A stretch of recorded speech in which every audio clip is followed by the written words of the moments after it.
you like hot sauce? Then you'll love Great White Hot Sauce. It's a small batch, handmade hot sauce, made especially for you. So if you want some badass hot sauce, go to www.trygreatwhite.com.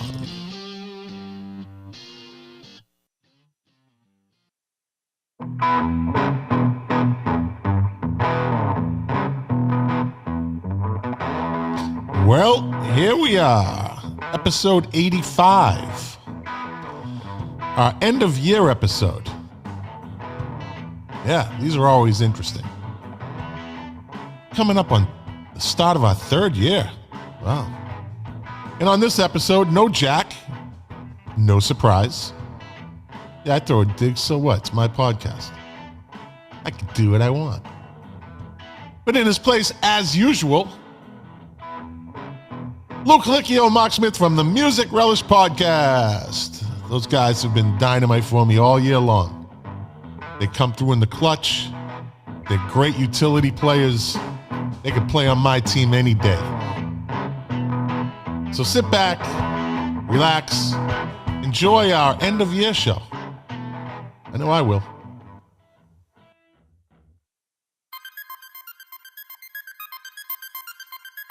Five, 4, 3, 2, 1, 0. All engine running.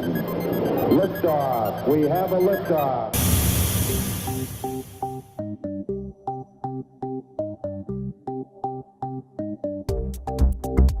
The KOFB Studio presents Milk Crates and Turntables, a music discussion podcast hosted by Scott McLean. Now, let's talk music. Enjoy the show. All right. Let me get this thing set up here. Thank you, Amanda, for that wonderful introduction as usual. Young Amanda home on her last week of Christmas break. Then she'll head back up to college. I miss her. And I don't. No, I always do. She's a good kid. Good kid. Bright future. Bright future. So this is our end of year show. It's me and Mark Smith and Lou Colicchio, and it's coming up on the end of our second year on the Milk Crates and Turntables podcast. So right now we're streaming live over, here we go, couple of pages on Facebook, some YouTube, some Twitch, Twitter, D-Live, and I don't know, some other things. I'm just streaming live everywhere. I don't even know what I'm doing sometimes. I just hit live. Anyways, so yeah, end of year show. And without further ado, let me bring on the how can I put it? Well, as I put it in the introduction, the best utility players in the game. They can play any position. Mark Smith first. Hey, Scott, how you doing? What's up, buddy? And Lou Colicchio, the master of the notebook. Hey there, Scott. What's going on? Whoa, listen to that voice. Whoa. Oh, stop. Whoa, this is, now Lou has stepped his game up in the microphone department. Scotty likes that. Good. Scotty likes that. It's a Shure vocal microphone. It's actually a singing microphone. It's not a podcast mic. Well, look at you. You're going to sing for us next? Is that if you want? I'm a utility player. I can I can dance. I'll dance. Boy, that's my boy. Should old acquaintance be forgot? Well, we're coming up on that. Well, let me see. Hey, Mark, how was your Christmas? It was good. Quiet. Yeah. All right. Lou, your Christmas? It was good. Same thing. Nice and relaxing, and food and drink, and just relaxing, especially. There you go. Hope you have the same. Yeah. Well, I have. I'm Mr. Christmas, so it's always fun and exciting, and things are always happening. Food's flying, and wrapping paper's flying. I got my Christmas spirit from my dad, so nice. I pass it on to my kids, and yeah, I love. Although Thanksgiving is my favorite holiday, actually. Nice. I think it's more focused on friends and family and. Okay. Yeah. Whereas Christmas is just bright and fun and cheery, and who gives a shit? Right. Do whatever you want. The only money involved is either going or bringing a gift or some kind of food or something to the dinner. But that's the best dinner in the world, though. The turkey, the whole thing. What's that, on Thanksgiving or Christmas? Oh, yeah. The traditional Thanksgiving meal, I think there's nothing like it. So let me ask you this. Mark, let me ask you, what is your meal on Christmas? Well, this year my vote was for Chinese food, but I got outvoted. So we got a prime rib roast only because of a good coupon. So that $70 roast became 30. That's a good coupon. And we're still eating it. Stew tonight. What about you, Lou? What's your Christmas dinner? Well, this year was just me and my son, so it was a pot roast and some right. roasted potato. Real simple thing. But yeah, it was fun. Pot roast is always good, man. It's always good. It's always good. And it was fucking cold. Well, you weren't. Okay. Yeah, you weren't. What's cold to you in South Carolina? North Carolina. North Carolina. I'm sorry. What's cold to you? We were in single digits into the teens and things like that. And even though we're in the mountains, it's usually pretty temperate. But it was like 1 degree in the morning when my car started too. I worked up until Christmas Eve, and it's cold here because the houses aren't really built for that. This used to be almost like a place to go to restore yourself. There's hot springs, even though we're in the mountains. It's usually temperate. Right now we're in the 50s. So, but it was cold. It was rough. You were colder than me. Yeah. What were you looking at, Mark? I think I was the day Lou texted, it's cold and it's 15. I think I was 19. So I was balmy. Okay. It's been cold though. We had a severe cold snap. I'm in the tiny part of New York that escaped all that snow. Buffalo got hammered. I mean, that was just So we just got rain before that front came through. I feel lucky for that. Yeah, we had what I call perfect South Florida Christmas weather. It doesn't happen every year, but it was chilly. It was like 40s, overcast, and it rained a little bit, like nothing heavy, off and on sometimes throughout. And that just always gives me that Christmas spirit down here. It just gives me that chill in the air. It gives me a little taste of home, just a little taste. How's this? Just enough taste, because fuck that 10 degree shit. Yeah. Really? Absolutely. Yeah. It gives me just enough to put on a hoodie, although I had on a Santa jacket and Santa pants. And I love Mr. Christmas. But that didn't last long. This gift got opened. I was like, all right, this shit's coming off. Okay. But it was nice. And I do the same dinner at Christmas. I do the turkey and the ham, just because I fucking love a turkey dinner. Yeah. Oh yeah. Turkey. Why does turkey dinner not get cooked any other time during the year? Think about that. Like, we'll have chicken. Why don't people just have, like, why is there no, you never go over somebody's house for dinner. Hey, what are you having for dinner? Oh, we're having a turkey dinner. No, nobody ever does that during the year. Like, yeah, I notice when I go in the supermarket in May, you look at, there's like 3 lonely turkeys in the freezer. Nobody's touching them.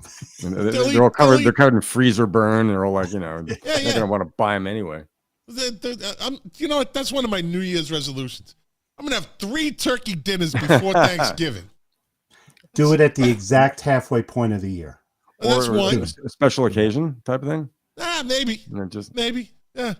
We'll see. Or maybe just a Sunday. Maybe maybe on the Super Bowl, I'll have a turkey dinner. Really? There you go. I don't know.Maybe it's because you don't want to take it for granted, because you look forward to it. It's that thing. It's the smells. So maybe, but I think a couple times a year wouldn't hurt. I mean, might come in handy. I do make the greatest stuffing in America. I gotta say that. I do. Okay. It is the greatest stuffing in America. Is there any meat in it, like sausage or anything? Yeah. Okay. Nice. Lots of butter and onion and some. There's some maple syrup in there somewhere. And next Thanksgiving at your house, then. Hey, buddy. You know what? I love a big thing. You fuckers, come on down. Bring your families. I don't care. I got a big enough house. I will. I got the Viking table. You're more than welcome to come down, my friend. Cool. Come down with your son. There's always a house full of people, and it's fun, and Cool. Although I set myself up for that. Later on in life, when things start to get sad, and it's like, I remember the days we used to have 18 people at Thanksgiving, you know? Yeah. That's when I'm sitting in the nursing home. Small. Yeah, I'm sitting in the nursing. God forbid. God forbid. So, end of year, guys. I want to start off. I don't want to end this. I want to start off by saying, once again, thank you, gentlemen. Thank you for always being there, for giving me your time and giving me your knowledge and your humor and your input. It's you have no idea how appreciated it is for me. Thank you. We're honored to be on. Yeah. And I appreciate that. But you guys, I get nothing but straight A feedback for you guys. You guys have been, I mean, it was like when I first kind of found you guys, I after the first show, I think we did it together, right? There was two of you, you both came on, right? Yeah. I said to my wife, because she always asked me, you know, how'd the podcast go? You know, and I said, and I don't usually swear in front of my wife. I'll say jokingly, but I said, these fucking guys are a gold mine. That's right. Thank you. Somebody likes me. Wow. I said, these guys are a fucking gold mine. And she just started laughing. She didn't know what I meant. I said, no. I said, I hope they stick around because you guys have been an asset to this podcast. And I unless you guys ghost me, you're not going anywhere. No. And the same to you. They're just the fun, and it's an honor to be here. It really is. It's just you know, I was the Johnny Come Lately to your podcast, and you know, once I got on, I said, this is really fun. This is, you know, it's a great thing to do, and I love doing it. I think once a week. You guys do it twice a week. You know, how can you not have fun talking about music if you're a music fan, right? Yeah, yeah. And then to share it with other, you know, with other like-minded and knowledgeable in different areas, guys, that just makes it that much better. You know what I mean? Yeah. So again, let me start off by saying thank you very much for your time. You know, this podcast has gotten nothing but better since you guys came on. So. Well, I'll tell you what, the ironic thing is me and Lou were turned on to your show by a bot. Perry. Perry the bot. That's right. It's amazing that those bots are doing good for you. And I said, man, when he started popping in on YouTube, and I'm like, do I know this dude? Because you know, it's like who finds your podcast on YouTube, right? You know, it's like you don't really expect it. Like, you know, you put it out there. I don't advertise it. I don't put, you know, money into sending it out. It's people stumble upon it, and that's what I like. The organic part of this podcast is, and that's how the audience is growing. It's organic, and he starts popping in, and I'm like, the first show, I'm like, after the show, I told Jack, did you know that dude? And he goes, no. I go, that motherfucker knows some shit. Like he's had some good input. Yes, like he would contribute during the show. Then he came on again and again, and I always made sure to pay attention to him because how can you not? He always had something right to say. Mm-hmm. You know what I mean? Yeah, well, he would correct you. He had no problem correcting one of us either, right? And next thing you know, I see one of you guys pop up, and one of you know, then the other one pops up in comments, and Tom, our buddy Tom, you know, he popped in and out. Yep. Let me try to get this guy, Tom. Yeah, I would be remiss to say my buddy that just commented in, Dave Phillips.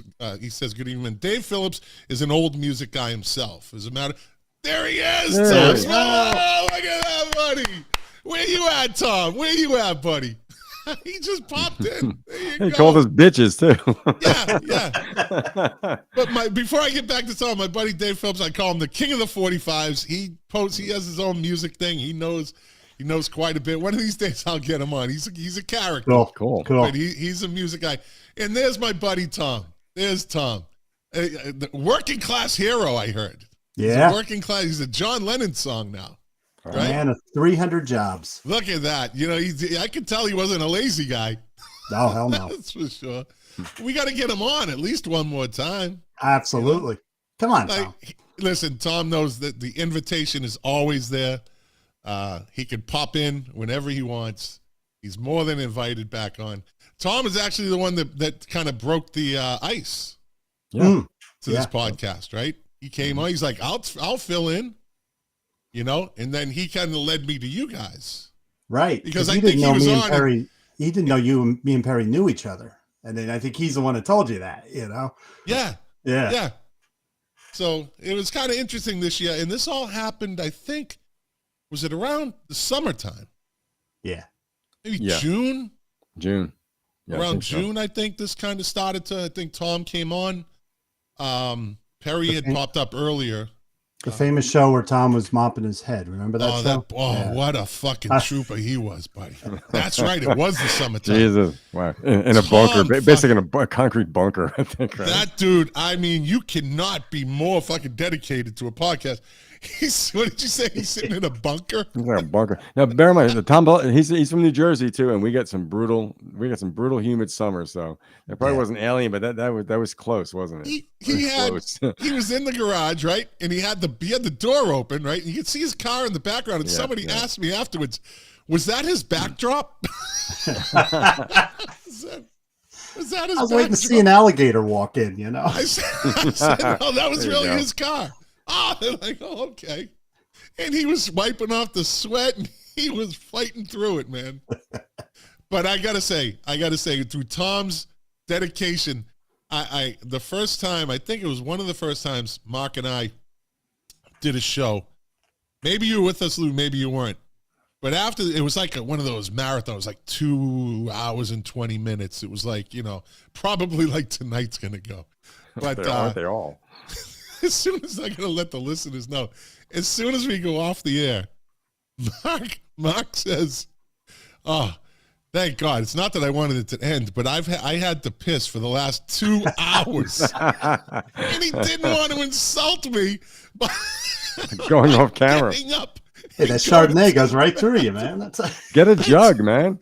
I told him, I said, dude, you have to do that. That actually adds to the show.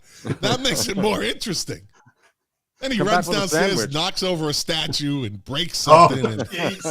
I'll never live that one down. Oh, yeah, you told the wrong person because I won't forget it either. That shit was funny. That is funny. That was funny. So, okay, let's get into music news in 2022. All right, I have a list of things, and I'm going to start with back in January of 2022. As a matter of fact, it was January 26th, and this news article was titled Neil Young versus Joe Rogan. Doesn't seem that long ago, does it? No. That's when Neil Young pulled his catalog from Spotify because he didn't like what Joe Rogan was saying about the coof. I don't even want to say the word because they'll knock me off the air. And he didn't like what he was spraying. Ends up Joe Rogan was right. He was right all along, you know. But that became a thing, right? And then Neil Young pulls his catalog, and you know who cared? Nobody. It didn't really. Nobody fucking cared. It didn't make an impact. Likes Neil Young as his albums or his CDs. So. Yeah. Exactly. Yeah. Exactly. You know. So, you know, he tried to make a statement. He actually cost himself millions, I think. Yeah. By doing that. But all to make that hippie stand. But you know what? I don't think he cares if he loses millions at this point. He's got billions, gazillions, you know. Didn't he sell his catalog for like 300, 400 million or something? He was one of the many. Yeah. We've been going over that on Music Relish about what does that mean when you sell your catalog? Like, what does it entail? The copyrights? Is it the publishing rights? Is it mechanical royalties for the musicians that played on it? You know, like. So you basically sign it all away. Or at least we were mentioning that, was it Dylan? In his instance, well, like, you know, they can license it, but you know, however they do it, I think it's up to them. But so I think some of them package it differently because I heard somebody else, I forget who it was, that sold their catalog, and they actually said it included this, and like, you know, on top of the catalog. So I think some of them, they basically sell the rights. Yeah. It is to the music, but they don't get. They sell the publishing, I think is what it is. The publishing, yeah.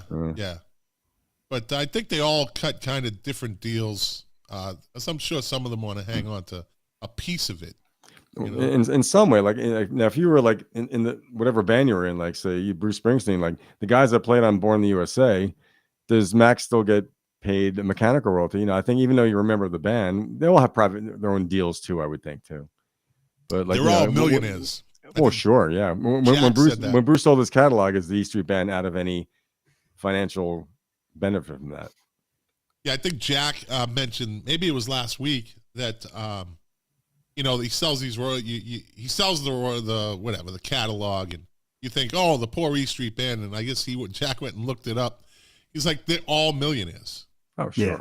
He's like, so I don't feel bad for them at all. Oh, no. I mean, you didn't write the song. You've been touring behind it, but, you know, you got money for touring, you know, and I heard too that, you know, there's, even though some people weren't in the band longer than others, some people got paid more than others, apparently.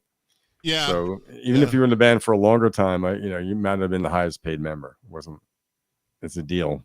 Yeah. However they divvy it up. Yeah. Mark, you got any stories? You got any stories?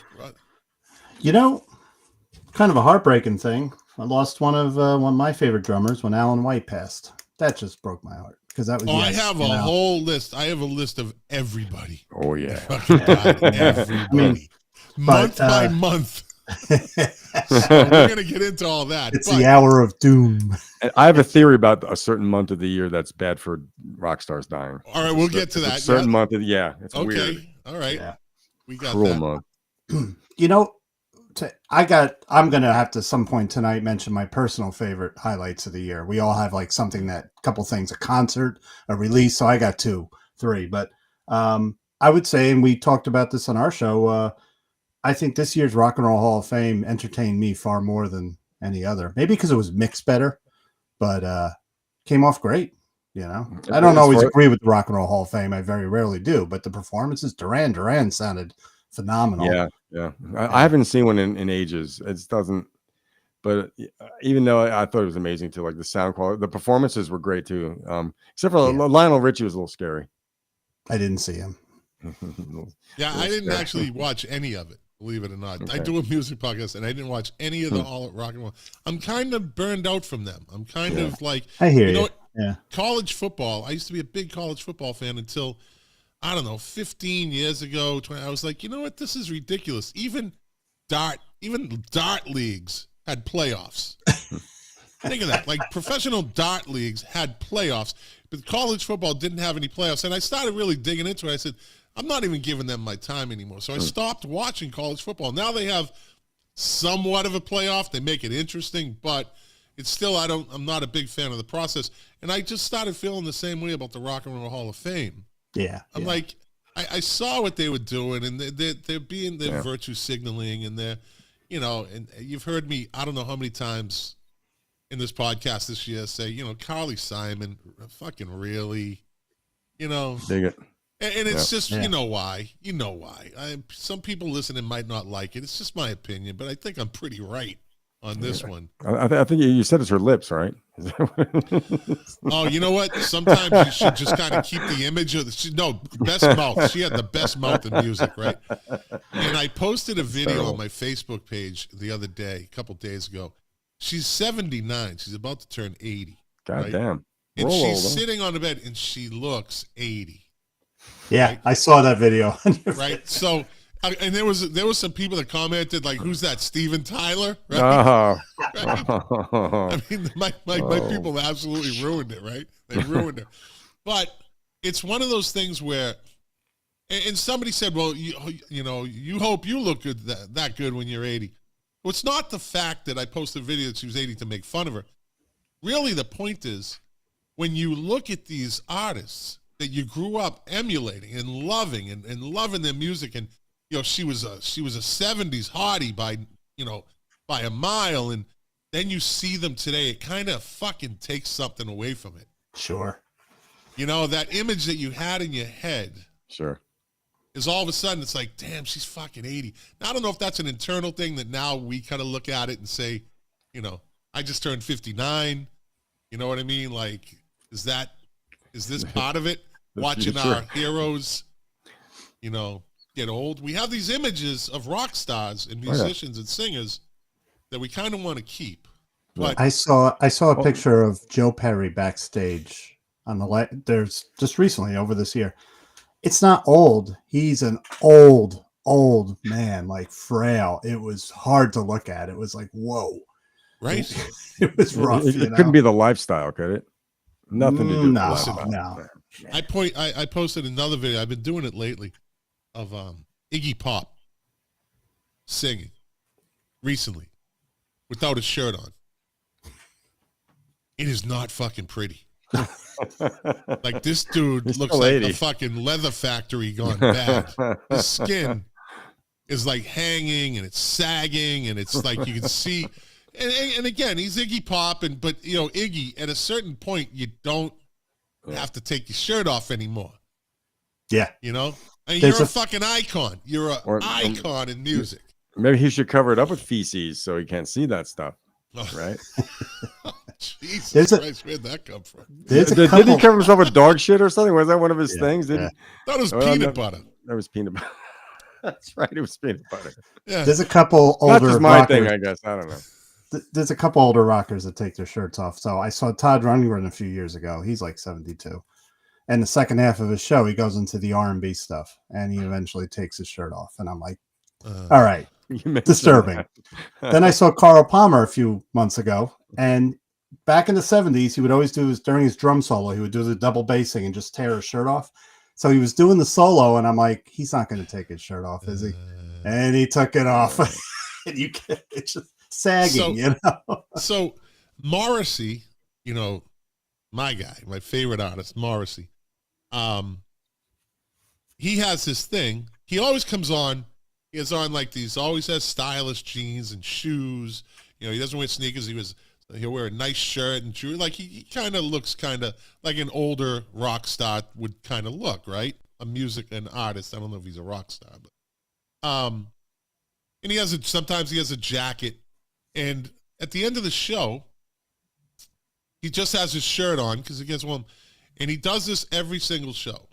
Right at the end of the last song, he takes his shirt off and he throws it into the crowd. And then he just kind of runs off stage. That's like the extent of what you'll see him do. Yeah. But the thing about that is, I know why he does it. It causes fucking chaos in the audience. I watched 3 people grab that shirt in Miami, and none of them were letting go. I said with my wife, let's just sit, you know, let the crowd disperse. We're 45 minutes to home. It's no big deal.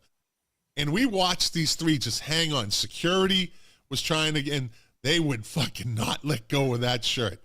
I never got the ending because I think they all walked outside hanging on to the shirt. Like, how do you handle that? Is this like that contest where the last person to keep their hand on the truck wins it? Yep. You know, do they stand in front of the fucking arena and like until next day? Like, who's gonna let go? Security come with scissors. I mean, this is how we solve the problem. I don't know. Yeah.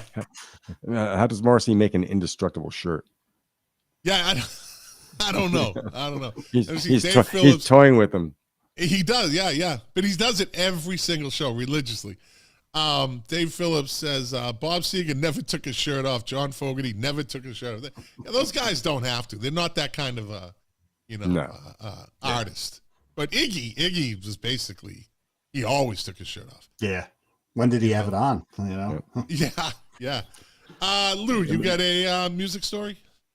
Yeah, it was something Perry sent to us in a feed. It was about, relating to the Rock and Roll Hall of Fame and the fact that, Dolly Parton was inducted into it. And then the article I saw that not only her, she's a double inductee. So there's Rock and Roll and Country Music Hall of Fame double inductees. Yeah. Nice little list. But Jerry Lee Lewis, he was one of the inaugural, he was like the first class of inductees. And I think he might have been one of the last surviving ones too. He also died this year. Yeah.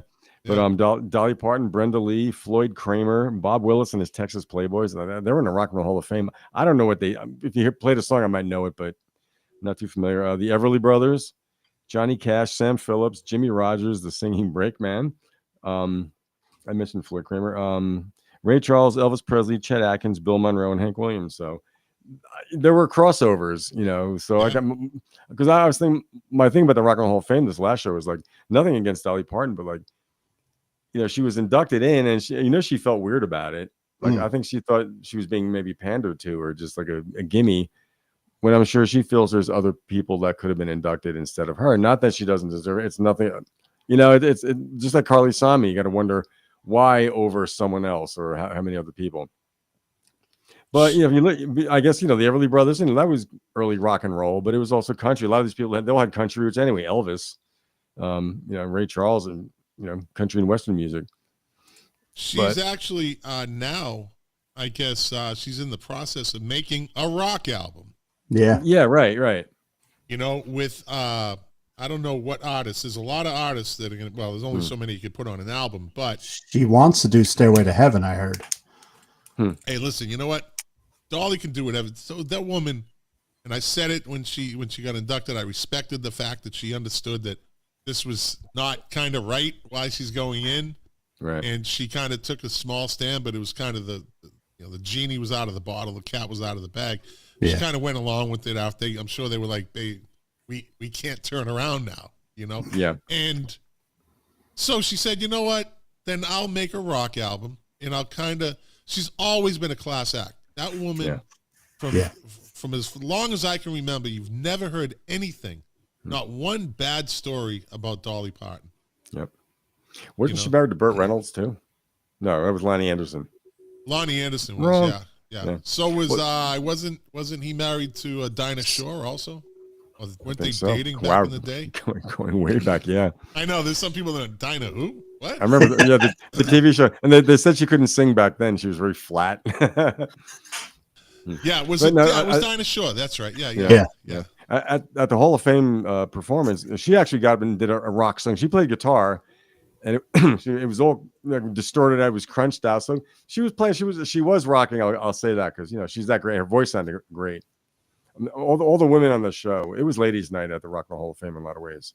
Yeah, they were great. I said this last year. You see it coming. It's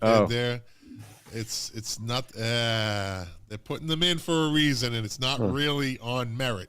Okay. Well, I mean, they said Dolly one thing. Pat Benatar, I think, deserved it. I guess. And your Eurythmics. I mean, they weren't really a hit machine, but they were pretty impactful. But that's a duo. The Eurythmics. There was a band. Well, that's a good point. Yeah. So. But she sounded amazing though. Annie Lennox was probably the best of the whole bunch though. As they've gotten older, their voices have stayed quite good. And I think we've had this discussion a number of times, either Jack and I or you guys. So name an older band, 70s band, or that isn't in the Rock and Roll Hall of Fame that should be there. America. So Dolly Parton or Pat Benatar should go in before America, right? I don't think so. Yeah, sure. This is what I'm saying. Like, that's just not really, why they're starting to fill it up with women, because someone complained and listen, they have their agenda, and they're going to make things right. So they're just. Right. I just always thought Pat Benatar was good. I didn't think she was Rock and Roll Hall of Fame material. She was a good 80s singer. What did she do in the 90s? What did she do in the 2000s? You know what I mean? Right. I don't know. Not bad. I mean, if you take Fleetwood Mac was a band too. But I see what you're saying, and maybe there's some truth to that. Yeah, I just look at it that way. I'm like, Pat Benatar was good, but she wasn't Rock and Roll Hall of Fame. Not only that, but I mean, some of these bands were also snubbed for other reasons, or whatever, other reasons that they're not being put in. But there's the side politics of whatever politics that Rock and Roll Hall of Fame has, but. I agree. Like, I mean, Carly Simon had to go in before America, or, and I mean, or even Jethro Tull. I mean, they're not in, I don't think, right? Yeah, no. I just have one theory on it, and I've said this before. If they put in every band we think they should have been in every year, they would have been done. Like, I know every year you have new bands eligible, but there are only so many rock bands. Hold on, Mark, let me interrupt. Hold on. Yeah. That's the train? On its way to Hoboken and New York City. I did hear it, right? The Pascack Valley line. I love like when Jack's on it. I hear that train. I hear that mother. I hear that shit. I love that. I'm sorry to interrupt you. How rock and roll, man. Part of the show now. The train kept it rolling. But I'm sorry. Continue, Mark. Continue. Yeah, I would just say, like, say every Rock and Roll Hall of Fame ceremony, where they induct six artists average. So if they inducted 6 rock bands that we know should get it, I think they would have blown their load in like 10 years. There wouldn't have been nobody else to induct. So I think they're taking their time. And there's politics. Come on, we know it. Well, someone's friends with Jimmy Iovine, he gets in, and that too, I might have to disagree with you on that. I think you go by Pat Benatar could have waited maybe 8 more years then by that rationale. You know what I mean? Point. Yeah. You take who came first, and then you just kind of move it along. Yeah. You don't go, okay, we're going to do Pat Benatar, we're going to do Duran Duran, we're going to do this, and then we're going to go back to the 70s. Yeah. You're like, why is this band getting in now? It's like, why didn't they get in 8 years, 10 years ago? And the snub that got a lot of people angry was, every year, were snubbed every year. Finally, they got in, but Chris Squire had died. And a lot of people said if they had gotten in earlier, Chris Squire would have been there to get it, the award. Also, the fact that all these people they're in their 70s going on 80s, and by the time they get around to inducting, it'll probably all be posthumous. Yeah, that's right. Yeah, so get them in while you can. So on May 11th of this year, this is one of my favorite stories of the year. Now, I don't know if you follow them. They get more publicity because of their name and their actions. It's these 3 Russian girls, right? Do you know who they are? You know what I'm doing? Pussy Riot, right? Yeah. So they get in a lot of trouble in Russia, right? Oh, yeah. They're like the female Sex Pistols of Russia, right? They're just very aggressive, and they'll speak their mind, and they get arrested, and they get thrown. So they got arrested, and on May 11th, the headline read, Pussy Riot's Maria Alekina escaped amidst a year of horrifying news from Russia. Punk provocateur Maria Alekina was due to be sent to a penal colony, but she escaped the country disguised as a food courier. That's awesome. That's a movie. If that's not rock and roll, what is? Yeah. She escaped Russia. Yeah. Dressed as a food courier. Like, this is a Domino's delivery driver. This is some next level, secret squirrel shit, right? I have to deliver this pizza to Poland, please. Yeah. Let me see. Fake mustache and everything, probably, man. That's wild. Let me see. Let me see. Among the ongoing Russian invasion of Ukraine, Pussy Riot's Maria Alekina was already on effective house arrest stemming from charges aimed at suppressing her political activism. So when authorities announced that the rest of her sentence would be fulfilled in prison, she decided to leave the country like a spy novel. I'm telling you, right? Yeah. Disguised in a food courier uniform and leaving her phone behind so she couldn't be tracked by police who were already staking her out. Alekina fled her country to Belarus and later to Lithuania. Let me see. Alekina detailed to the New York Times the long and arduous process of leaving after having her Russian passport confiscated. On her first attempt to leave, she was held by Belarusian border guards for 6 hours, later placed on Russia's wanted list. It took 3 tries to get through to Lithuania, where she met up with friends, one of whom reportedly convinced an unnamed to country issue, the artist, a travel document that essentially gave her the same status as an EU citizen. I didn't know all about that. That's amazing. No, I never. She must have convinced them she was in the band. I mean, you know what I mean? What reason would they let her defect? Whatever, No, they were looking for her. She was on Russia's wanted list, but she kind of just she's a food courier. Well, once she got into Belarus, what was her? They stopped her, and then going. They must have convinced that she's good, and somebody vouched for her. One of her friends or something. She's in Pussy Riot. She's in Pussy Riot. It's fucking great. Wow, I wonder what happened to the what balls. I figured she had nothing to lose. She was going to, she was going to be fucking in a cell with Brittany Griner. So I wonder what happened to the other two members of the penal band. colony. I don't know. It doesn't say. I'll have to do some more research on that. But I think that's one of the greatest music stories of the year. Yeah, man. It's great. Big. Make it into a movie. Escaped Russia. Really? It's intrigue. Yeah. What do you got, Mark? Oh, this year was the year. Well, I love to follow lawsuits and I love to watch bands fight. So this year was the year of Journey imploding. Just great to watch. Yeah. Just every day there's like another headline, Lawsuits. Oh back my and God. forth. They have a huge tour that next year. I guess money talks and they'll get along for the tour, but it was just hilarious. Yeah, I think I brought that up like last month or something, and the fact that there's a credit card for the band, and Right. Yeah. Neil Schon isn't on it. And the other dude, I forget his name, he controls it. Jonathan Cain. Yeah. And it's he controls it, and it's some sort of LLC for Journey. Yeah. Which this guy's like using it as a fund or something. He's not paying like roadies. It's his lawsuit. Oh, that's the other thing that got me. Like, he's not paying wages. Now, come on, dude. You wrote all these great songs. The money's pouring in from the royalties, and come on, pay the people, pay the guys that help you. You were saying he was one of the main songwriters of a lot of that stuff too, right? The 80s stuff. I mean, Jonathan Cain, you mean?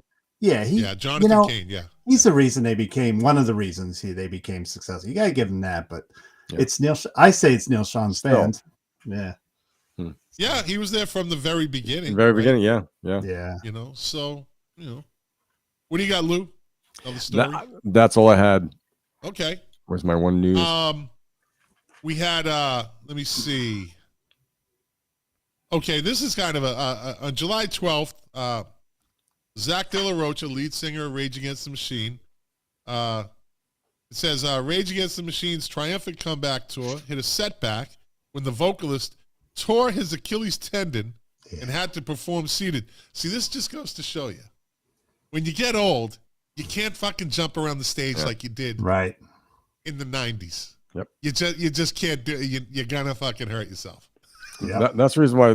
Tom Petty and Prince, he was wearing those high heels all those years and jumping off pianos with his feet were all banged up, and his back's all fucked up. Yeah, so it's all painkillers and as many fentanyl patches you can stick on. I don't know how much Tom Petty was abused. He just kind of stood there and hey.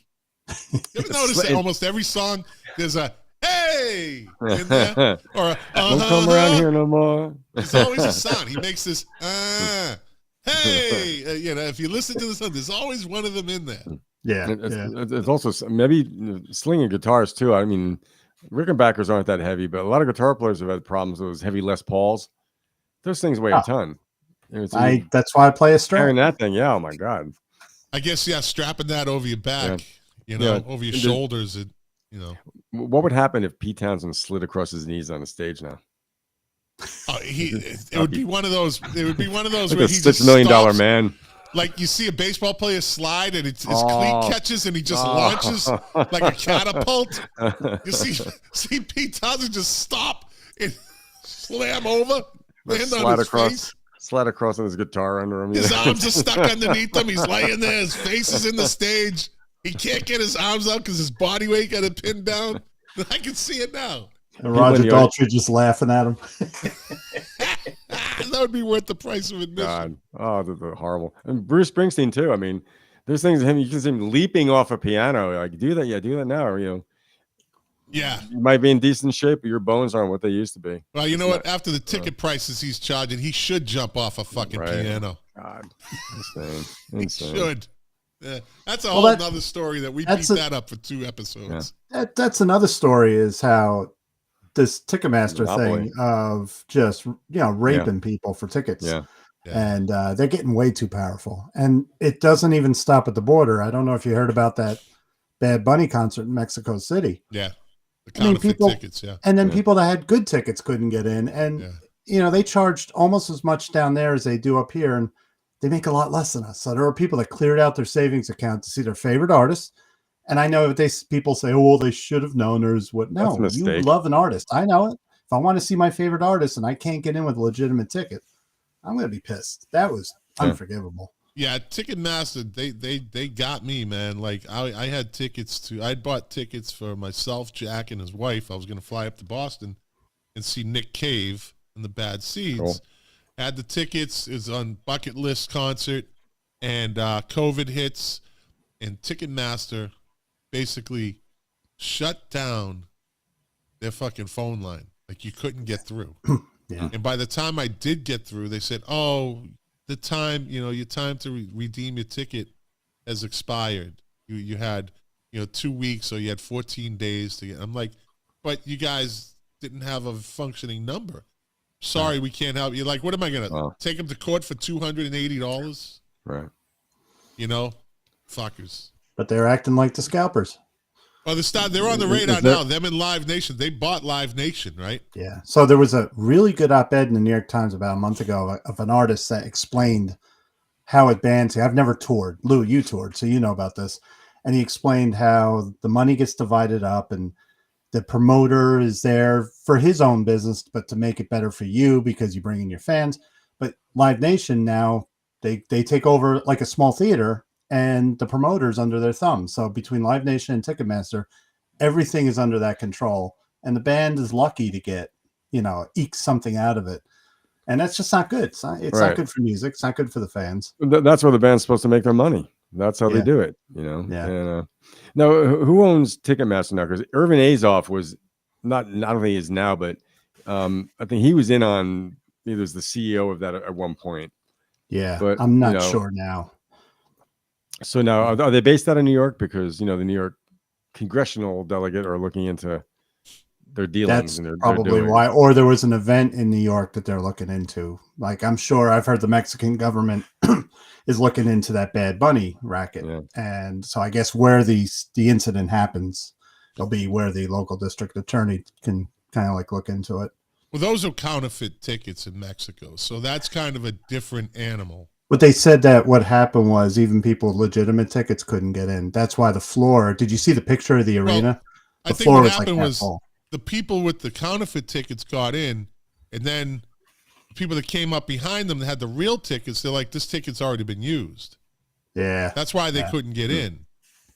They're like, this is a counterfeit because we already let the other one in. And they're like, no, this is. He let the fake one in, yeah. So the counterfeit is, they get there early, they get in early, and that was the thing in Mexico. But Ticketmaster should know better. They should have a better system. Yeah. Counterfeiting has been around forever. Yeah. When I was in high school, we went to see David Lee Roth, and it was like one of the first times we scalped, and we bought tickets. We're in the Meadowlands Arena parking lot, and we got $20. That was a lot for a teenager. And I give the ticket to the lady, and she looks at it, and she goes, this is 1985, 86 maybe. She goes, I'm going to let you in, but don't sit in the seats, okay? Don't say I didn't do you a favor. So I'm like, what? We get in, I look. It's Meadowlands Arena, and arena was spelled AQUENA. Some teenagers. We got taken. Did you keep that ticket? You got in. Yeah, it's somewhere. Oh, that'd be great to see, man. That would be hilarious if you could find that. I'd never been to the Aquina. I bought real tickets, Mark. I got to sit in my seat. That's funny. You're special. Yeah, that was David Lee Roth you saw? The second tour, Was that the Eat 'em and Smile, or no? What was that? No, the second. I saw him on the first tour too, but that was the Skyscraper. Skyscraper, yeah. Was that with Steve Vai? Oh yeah. Just Like Living in Paradise, wasn't that the big song? Yeah, that was a big song of that, and damn good, yeah. Yeah. He fizzled. Lou, do you have any other stories? No, I don't. So we had on July 25th, Joni Mitchell made a return to the stage after, I don't know, it says July 25th, the legendary songwriter made her first full-length performance since 2000. Yeah. So she wasn't that in Europe? I'm not sure. Let me see. Let me check the article. I'm just thinking it was a festival or something. No, it was Newport, the Newport Folk Festival. Okay. Yeah. Oh, wow. Yeah. Okay. They said festival goers at this year's edition of the long-running Newport Folk Fest were treated to an incredibly rare treat this weekend, a surprise performance from Joni Mitchell. during the fest's closing set, curated by Brandy Carlisle, who served as an artistic director for the Music Care Person of the Year Gala, blah, blah, blah, blah, blah. Legendary singer-songwriter played 13 songs in her first full-length performance since 2000. Wow, so she did a whole set. Yeah, it was a whole set. Wow. Wow. Wonder how she's held up musically. It was Mitchell's first Newport Folk Festival appearance since 1969. Wow. Yeah. I wonder how she sounded singing, because I heard her interviewed about 3 years ago, and she's got a very smoky voice. She's still smoking heavy, you know. Didn't she do an alternate version of what's that? I can't remember. Big Yellow Taxi? No, the other one. Help me, I think I'm falling in love. No. So I can't remember. I'm not going to even try to sing the lyrics because I'll sound like we don't want you to. and butterflies. Oh, yeah, right. What's the name of that song? Yeah, I got it. yeah. Both sides or Both something? Both Sides, yeah. She Both does. sides, yeah. If you go in, you can find it Amazon, YouTube. She does a version of Both Sides live with an orchestra. She's older, and it's a really different sounding version, but it's fucking as beautiful as the original. It's a great song. So check it out. I know Mark writes it down. Hey Lou, before I forget, show me the notebook. Sure. Dumbledore shows his notebook. Show me the notebook. This is notebook number 2. You got to get a binder. You got to put them in a binder. I hate those things. I hated those things. Lou's And if gonna you're be like, and if you're left-handed, it just sucks. You know, it's like you're that one of them. desk, that little desk you had to slide into. I couldn't use that thing. That's why I failed elementary school. This is notebook number 2. Okay, Mark. This is Music Relic, but you're in there too. Look at that. You know What what the hell this is is? that? This is my password book for all my passwords. The cover came off and everything. God. So organize that thing, man. Nah, here's my notebook. This is I mine. was gonna say that thing looks like. Speaking of elementary school notebooks, Jesus Christ. Nah, I'm only 20 pages into my notebook. I'm nothing, you know. That's all compared right, to man. Lou. And this is my notebook right here. There you go. Smart. It helps. Oh, it does. helps. Sure it does. I can't remember. Smart anything. until it crashes on you and the whole system goes down and you lose everything.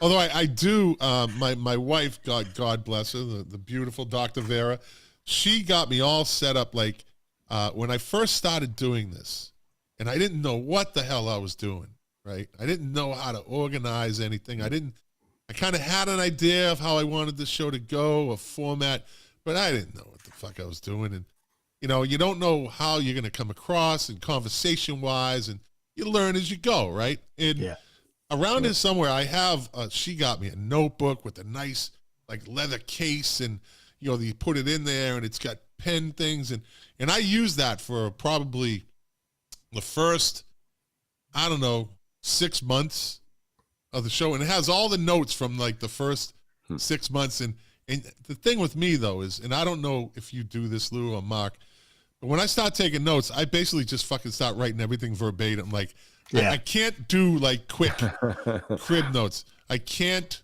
do like I'm like no. I'll forget it won't that. make sense later when you look at it when it's time to look at it. Like this is a bunch of fractured words. But I learned to make sense of it. I had to learn to make sense of it because I was writing way too much. Right. And then when I would read the note, like you have to do some sort of mental prep. Like even if it's 10 minutes before the show, you look at the note and you're like, okay, like this. Like the Zach Della Rocha. I didn't read the whole article, but I did have in my head, this is what happens when you're 40-something years old and you start jumping around the stage like you did when you were 21. Yeah. You know, so I kept that note and I matched it to that story. I learned to do that, and then you can kind of, because I would be reading to you my notes line for line, and it's not a good podcast flow. Then you're like this on August 20. Yeah. Zach de la Rocha broke his. Yeah.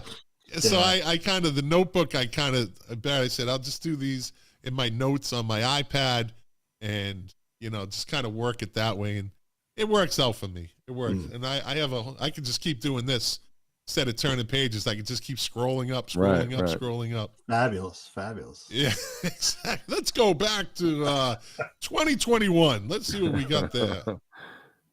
But let me see. Oh, so this isn't a surprise. On August 10th, we had, believe it or not, Weezer had to cancel their Broadway residency because, well, Weezer is so popular that they thought that they could have a Broadway residency.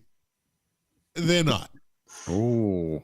Weezer is a good band. Yeah. They're a very good band. They're a very eclectic band. Mm-hmm. Yes. What's his name? River Cuomo. Rivers Cuomo. Yeah, Rivers Cuomo is very talented. Mm.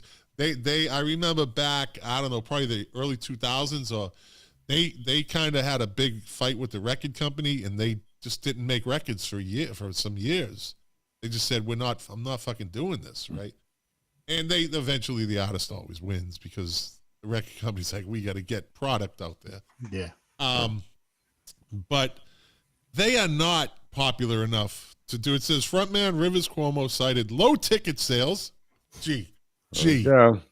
and unbelievably high expenses when canceling plans to play their SZNZ EPs in New York. So, see, the high prices of doing it caught them by surprise. They didn't plan that out. Come on. Yeah. You didn't see that coming? What is the average? What is their demographic now as far as, older Generation X or something? Or, I mean. So we went through this yesterday or the other day. So we're boomers, right? Mark, are you a boomer or are you a Gen X? I'm 53. You're a millennial. No, I'm older. I'm 50, you're Gen X. 53. You're 53. So you're old. Yeah. You're not a millennial? No. You're a Gen Xer, right? Gen Xer. My wife's a Gen Xer, yeah. And so then millennials come after Gen Xers, right? My wife's a millennial, actually. Yeah. The My wife's were millennials. And it goes like Gen Y, and now we're into Gen Z. Right? Gen Z, yeah. Listen, anything after, I'll even give them millennials, are fucking useless. That's what I'm saying. That generation's useless. Both of them. Gen Y, Gen Z, Jennifer Aniston, they're all fucking useless. My son's a Gen Z. I'm just saying, as a whole. I wasn't saying there's individual pockets, but as a whole. Now, my son is 24, and he's liked Weezer. Not loves them, he likes them. He says that every new crop of kids in high school that get into music seem to like Weezer. They seem to be, and that's cool. making fans. But it's like, I always feel like Rivers, what's his name? Rivers Cuomo. Rivers Cuomo, yeah. I feel like when he talks, he's going to start talking about himself in third person. I think he really does think that they are a little more legendary than they are, Yeah. Well, they have built quite a cultish type following. Yeah. Right. Before COVID, they used to do Weezer cruises. Yeah. I don't know how long the cruise. I know a girl I used to work with had been on a few of them. So, but you're a captive audience. You're not going out for weeks at a time. But you're not residency on this cruise ship we're trying to get 6 months out of it either. Dude, those cruises. I used to, when I worked customs in Border Protection in Port Everglades, on Sundays we'd do overtime. It was always double time, and I would work the cruise ship terminal, just checking the passengers coming off. Doing their whatever stamping or whatever. And those cruises, dude, it's always Carnival, right? Carnival is like the lowest rent cruise line you could go on, right? I know this firsthand. I know this for a fact. The other cruise lines, they always say when a Carnival ship pulls into port, say it's like Puerto Vallarta, right? All the cruise ships are like, there goes the neighborhood. Oh, that's funny. Right? Because you're getting a really different crowd on the Carnival ships, right? And they're the ones that do like the Soul Train cruises. They'll do the what else, like the disco cruises, the 70s disco. And I'll tell you what, those people come off though, they are fucking happy. They had a blast. And they have all those bands. They get all the old timers, like they had Harold Melvin and the Blue Notes, like one show. And, with no Teddy Pendergrass, no Harold Melvin, but still, it's one of those bands that are eternal, right? Yeah. eternal. There's no original members. I think we talked something maybe about that a little while back. A lot of bands that are still going with no original members. They have clauses like how things continue and how they allow it to continue. Yeah. But there's probably someone that's a relative of somebody that was in the band that managed to keep it going. Right, and or a manager or a record company, however it goes. But they have those cruises, and Weezer used to do their own cruise. Yeah, Weezer's like Incubus. Like then, they were big in the 90s and then into the early, and then they have, and I've said this a couple times this year, they have that Grateful Dead following. Yeah, absolutely. People follow them, and they just fucking make a living on tour. Dave Matthews Band. Yeah. Make a living on tour. Yep. They'll follow them. No matter what, you're going to have 15,000 people. And to put on a Broadway show, I mean, my two brothers work in the theater union in Broadway. A lot of people get paid in those shows. There's payroll just for crew and all the the whole thing. It's so they probably lost some money quick, and that's why they bail. I think they tried to pull a Green Day. Didn't Green Day do American Idiot on Broadway? That was actually a show, though. It wasn't. They did show. Yeah, it was a show, right? Yeah. Did they play in it though, or is that just a tribute to the album? No, they did the album, and then they went ahead and I think that was probably what put them over the top for the Rock and Roll Hall of Fame, because it was a unique concept to do a Broadway show based on their album, and I think and I even give them credit for that. I fucking hate Green Day, as everybody knows that listens to this show, this podcast. So they're in the Rock and Roll Hall of Fame. Yeah, Lou, they had. You know what, Lou and Mark? You know what, Lou? You're a fucking great bite. Penalty box. Lou is in the penalty box. 30 seconds roughing the host. Green Day are the best phenomenal fucking band in the world. You're in the penalty box too. Now I'm on the show alone. Now I'm here by myself. Lou has 7 seconds. 6, 5, 4, 3, 2. Open the penalty box door. Lou's back. All right. You know what? Wait. I asked I said, are they in the Rock and Roll Hall of Fame? I had no idea. Yes, they are. And I'm giving Mark a double minor. He's getting 60 seconds. I know what he's trying to do. He's trying to call the show. I think he's trying to call the show. They had one big album. Hold on. All right, Mark, you're back in the game. I can't breathe in this penalty box. 911. Oh, hey. God. No, Lou, that was my big dig on, like, how the hell did they get in the Rock and Roll Hall of Fame before, like, The Cure? Carly Simon. And Carly Simon. And Kiss, they got it before a lot of bands. Wow. I was like, one album. One album. That was a big album. Dookie. Remember, Dookie was their big album. I hate that name. Was that the breakthrough? That was their breakthrough. Yeah, that was like 95, I think. 90, something like that. Yeah. 94, I think. Yeah. But on July 17th, there was a rebirth of a pretty fucking great song. Because of the Netflix like just blockbuster Stranger Things, it sent season 4, I think it was season 3, season 4. Kate Bush's Running Up That Hill blasted to number 1 again. And I'll tell you what, and I had followed that, and that is a great song. She's a very unique artist. I either like her songs or I don't. I'm not like gonna lie and be like, oh, I'm a big Kate Bush fan. Yeah. I've listened to her albums or CDs or whatever, a playlist. I either like the songs or I don't. She's kind of like that. She's very eclectic. She's a very independent artist, independent woman. She had the rare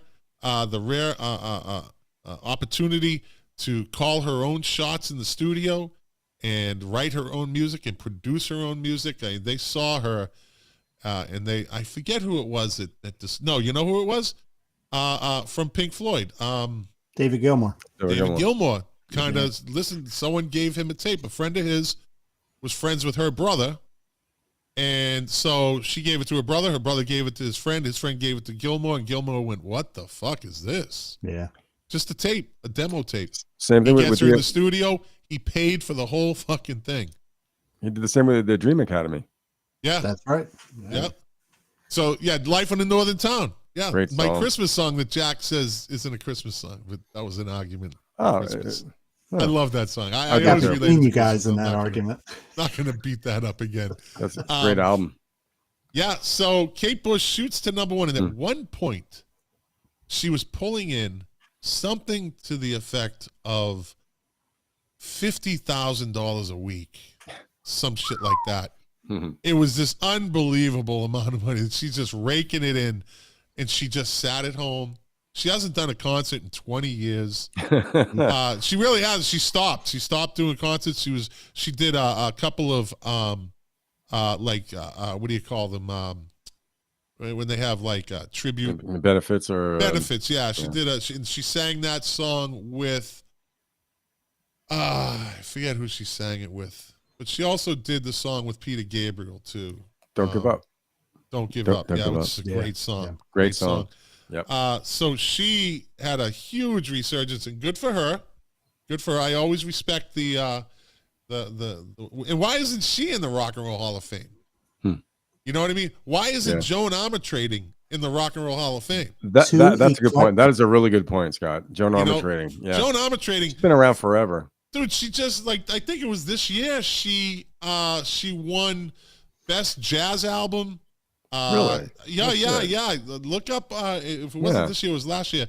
She still pumps it out. Joan Armatrading is such an underrated talent.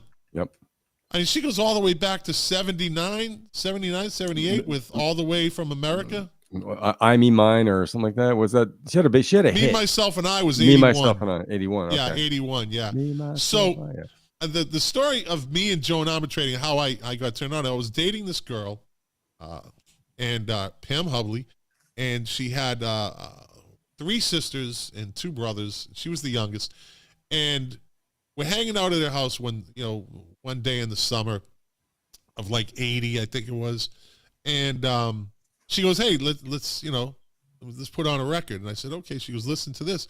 And I didn't know who Joan Armatrading was. And she puts on Me, Myself, and I. And I was like, holy shit. This shit is good. Like, she's good.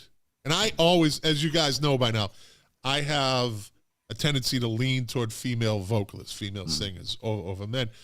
But from that point on, I mean, I bought everything she had. She had put out Drop the Pilot, came out after that. And, then she kind of took a break. But Joan Armatrading has so many accolades after her name, but she is not in the Rock and Roll Hall of Fame. But fucking Carly Simon with 11 greatest hits albums. Some shit like that. 7 greatest hits albums that they count in her catalog gets in. I don't get it. Almost as many as Rod Stewart. Yeah. When you think of the song Anticipation, what do you think of? What's in your head? The ketchup. The ketchup. Heinz ketchup. Mark, you remember the commercials? Anticipation. Yeah. That's early licensing too. Yeah, absolutely. She was one of the first sellouts. Remember, that was a big deal. Oh yeah. Like artists, don't sell out. No. Oh yeah, they all do eventually. The Who sell out. Yeah. Heinz baked beans. But personally, I'm a Hunt's ketchup guy. I like the really? Hunt's extra thick. I like the Hunt's, but I don't like the high fructose corn syrup in it. So I like the Hunt's natural. Yeah, I get the natural, extra thick kind of stuff. Oh, you guys, Heinz. It's got to be Heinz. Yeah. And I'm also in the peanut butter department. I'm a Peter Pan guy. Oh, yeah, I'm that guy. Yeah, you can have Jif, you can have Skippy, all you want. I'm a Peter Pan guy. I like my Peter Pan peanut butter. Scott, I got to tell you, it's peanut spread. It's peanut spread. The industry took over. I worked in natural food stores and stuff, and peanut butter. What is peanut butter now is sauce. And you make Thai food with it. You cannot make a peanut butter sandwich with this stuff because it just glops all over the place. But I know the labeling changed when I worked for Whole Foods. The stuff we like, and I like it too, it's 90% peanuts at least, but it's got that consistency where you can make a sandwich out of it. So it's got some oils in it, but to me that I can't do the other stuff. Look at Lou. He can go any direction, can't he? Fucking utility. You want to talk about peanut butter? Utility man. Utility man. He just gave me a lesson in peanut butter. There's a supermarket down here. It's a bone of contention with me because I hate what's called peanut butter now. It's ridiculous. There's a supermarket down here called Publix. It's a Florida supermarket. And yeah. they make their own peanut butter. It comes in a clear plastic square container, and that shit's good.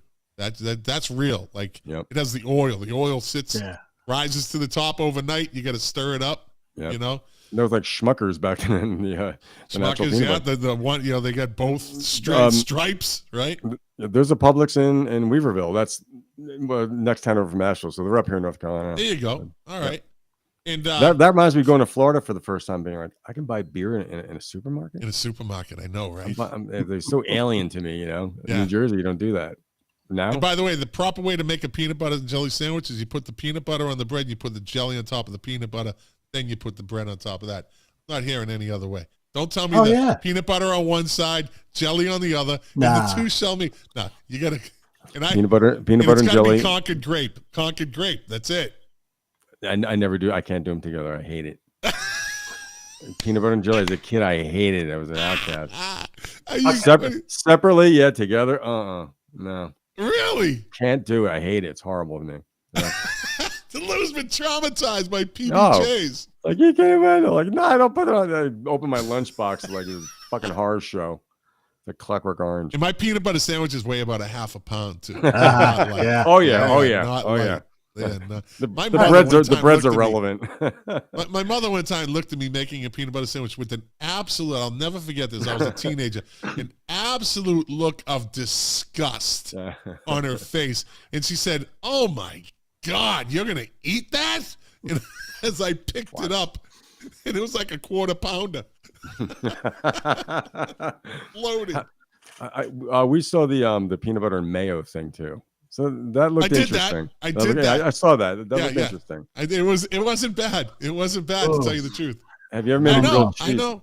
Have you ever made a grilled cheese with mayo? Yeah. Okay. Yeah. My friend did it instead of butter.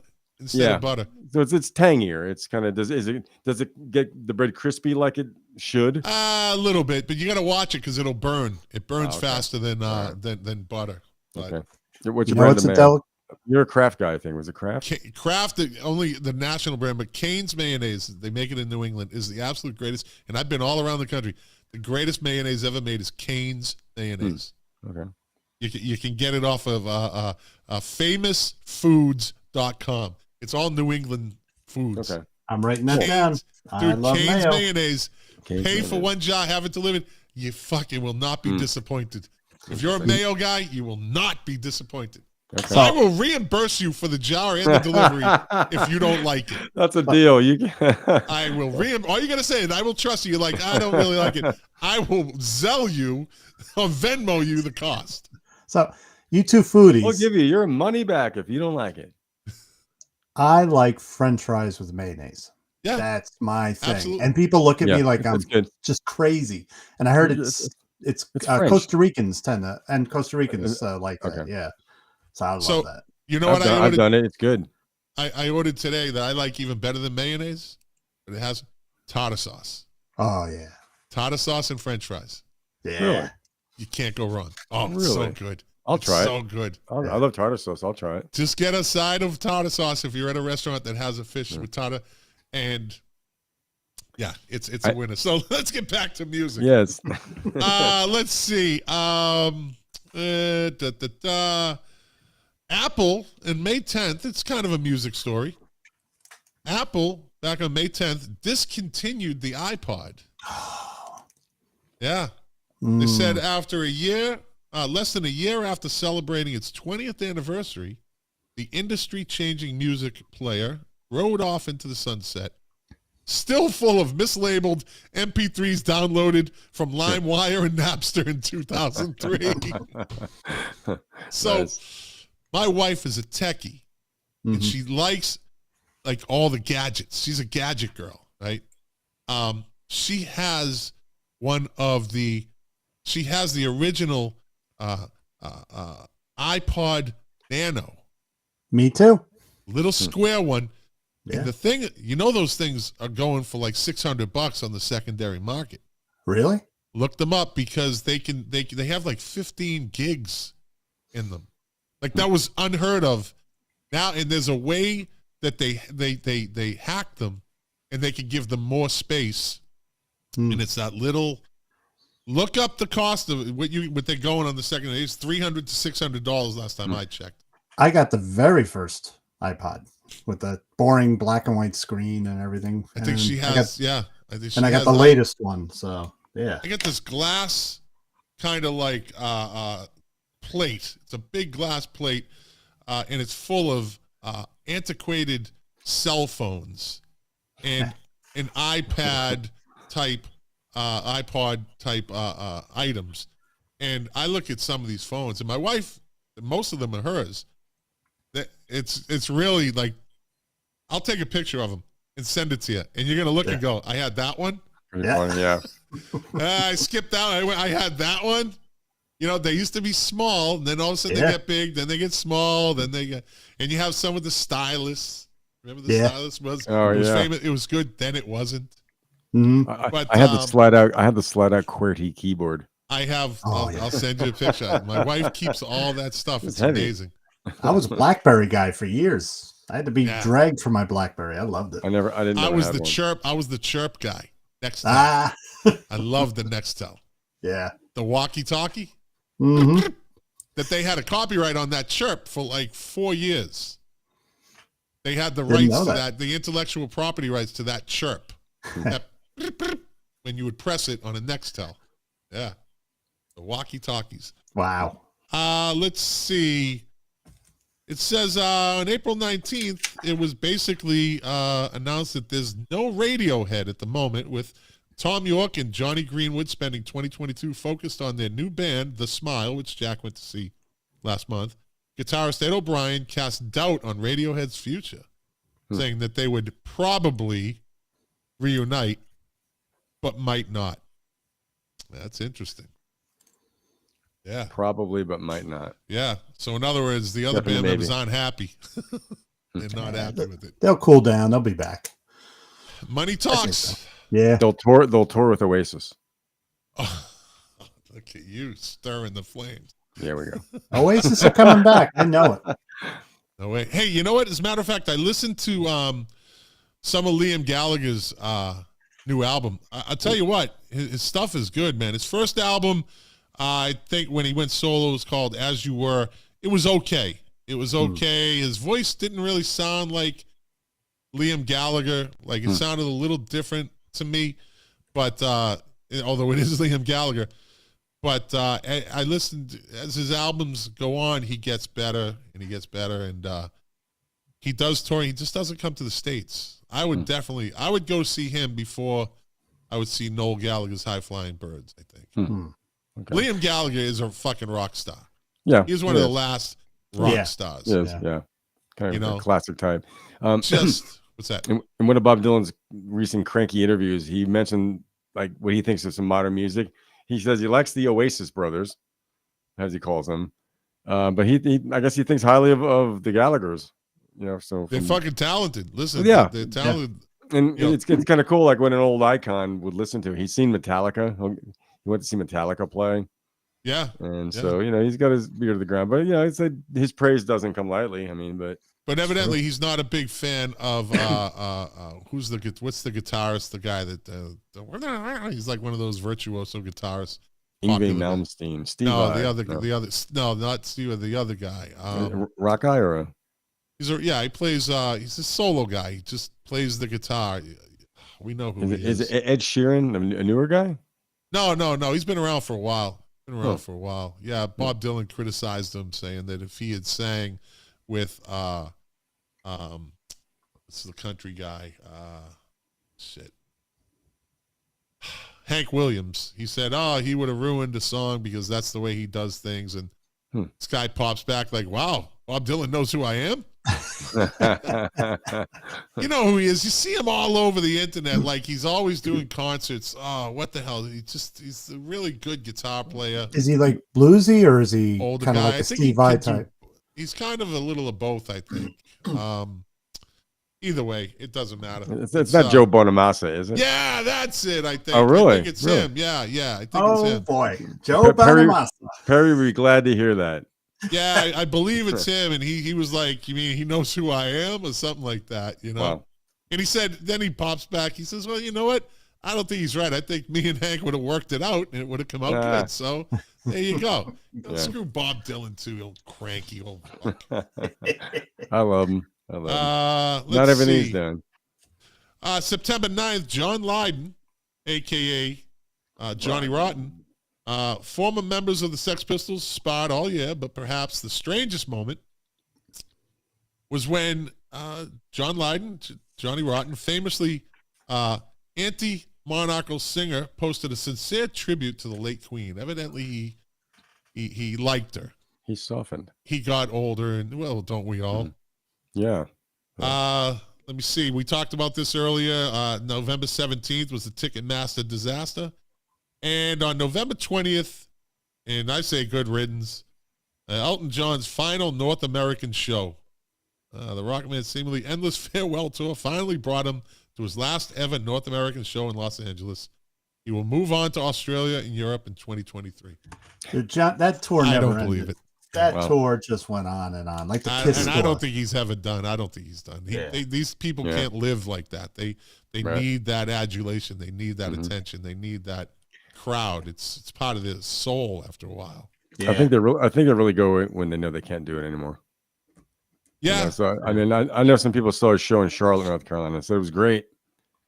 Yeah. So I guess he's still putting on a good show. So we got deaths in 2022.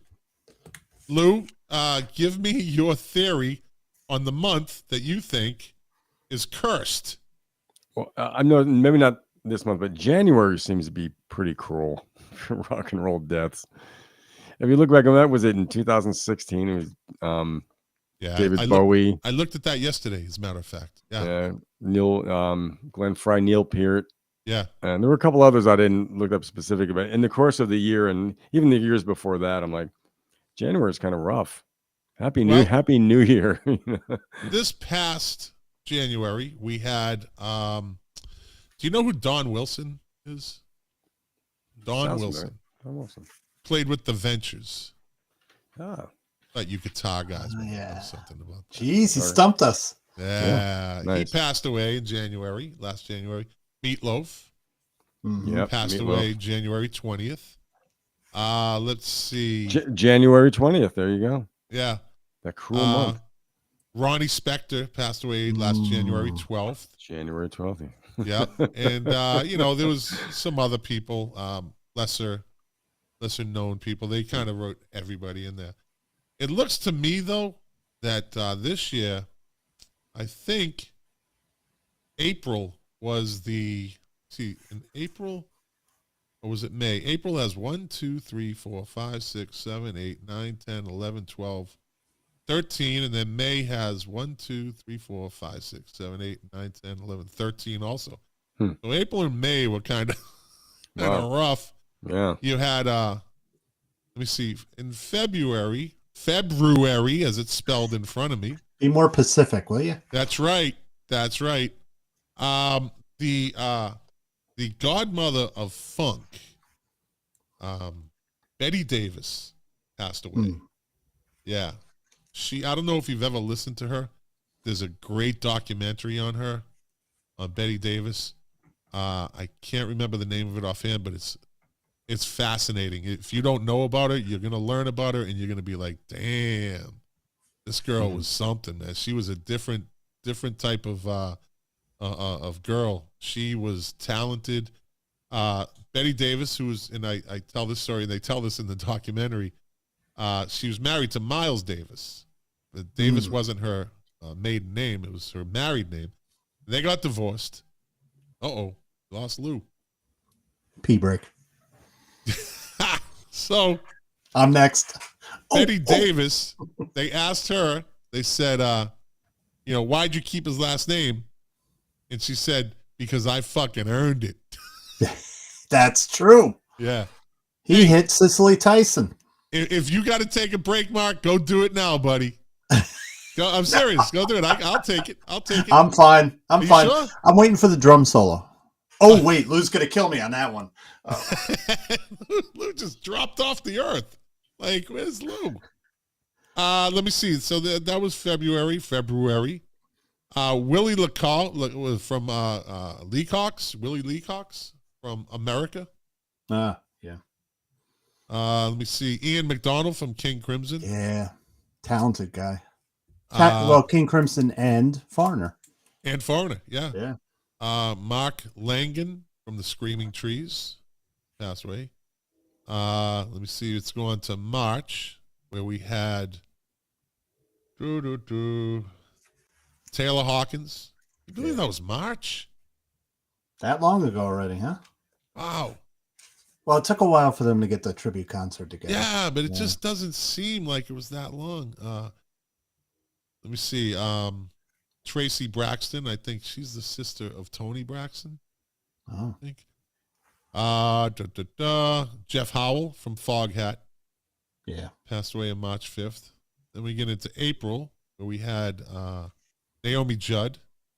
Saw something today that it's Winona Judd is going out on tour, and it's the Judd's final tour. So I wonder how they're going to do this. It has to incorporate video. Yeah. Because weren't there three? It was Winona and her sister? Wasn't it just, it was Winona and the mother. It was the mother and the daughter. And Naomi. It'll be the hologram, the dreaded hologram. Yeah, I guess. Yeah. I guess. Randy Rand from the one-hit wonder group Autograph. That was in 87. Let me see, 84.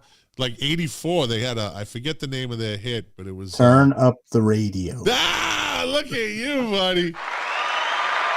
Turn up the radio. I was a hair metal guy. Yeah, that was my scene.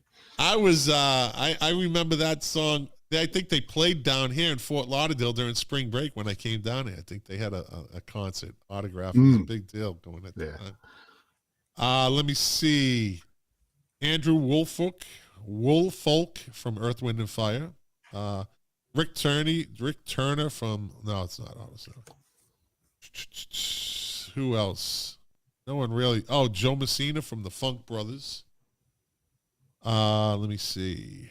Then in May, we had, and I'm trying to pick Ronnie Hawkins, Andy Fletcher from Depeche Mode originally.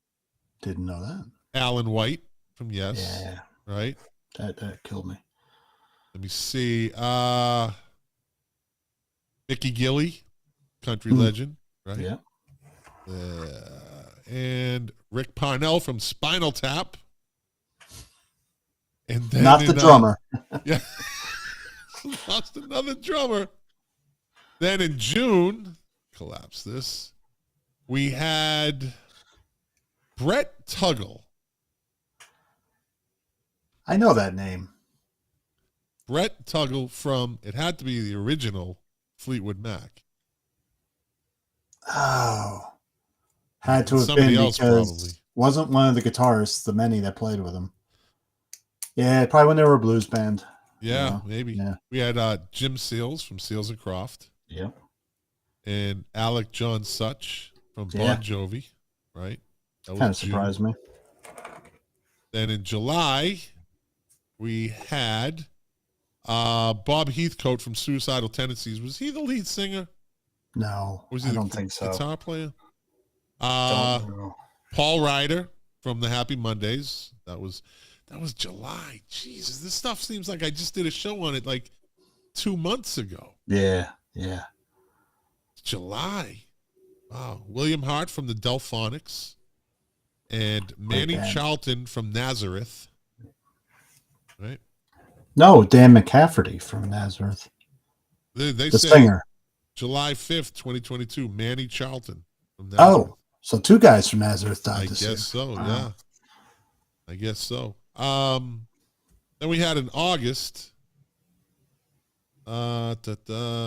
Jerry Allison from the Crickets, Olivia Newton-John. Yeah. Olivia Newton-John. Daryl Hunt from the Pogues. He played that the flute, the tin flute. I think it's called. Something like that. Let me see. Judith Durham from the Seekers. Sam Gooden from the Impression. And in September, it was kind of a quiet month. Coolio.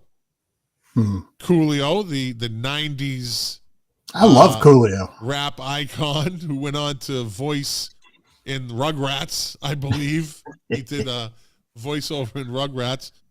Hey, do me a favor, text Lou and see what happened. He just like he blow a fuse. That's all he blew. September. Also, we had John Hartman from the Doobie Brothers. Who's Ramsey Lewis? That sounds familiar.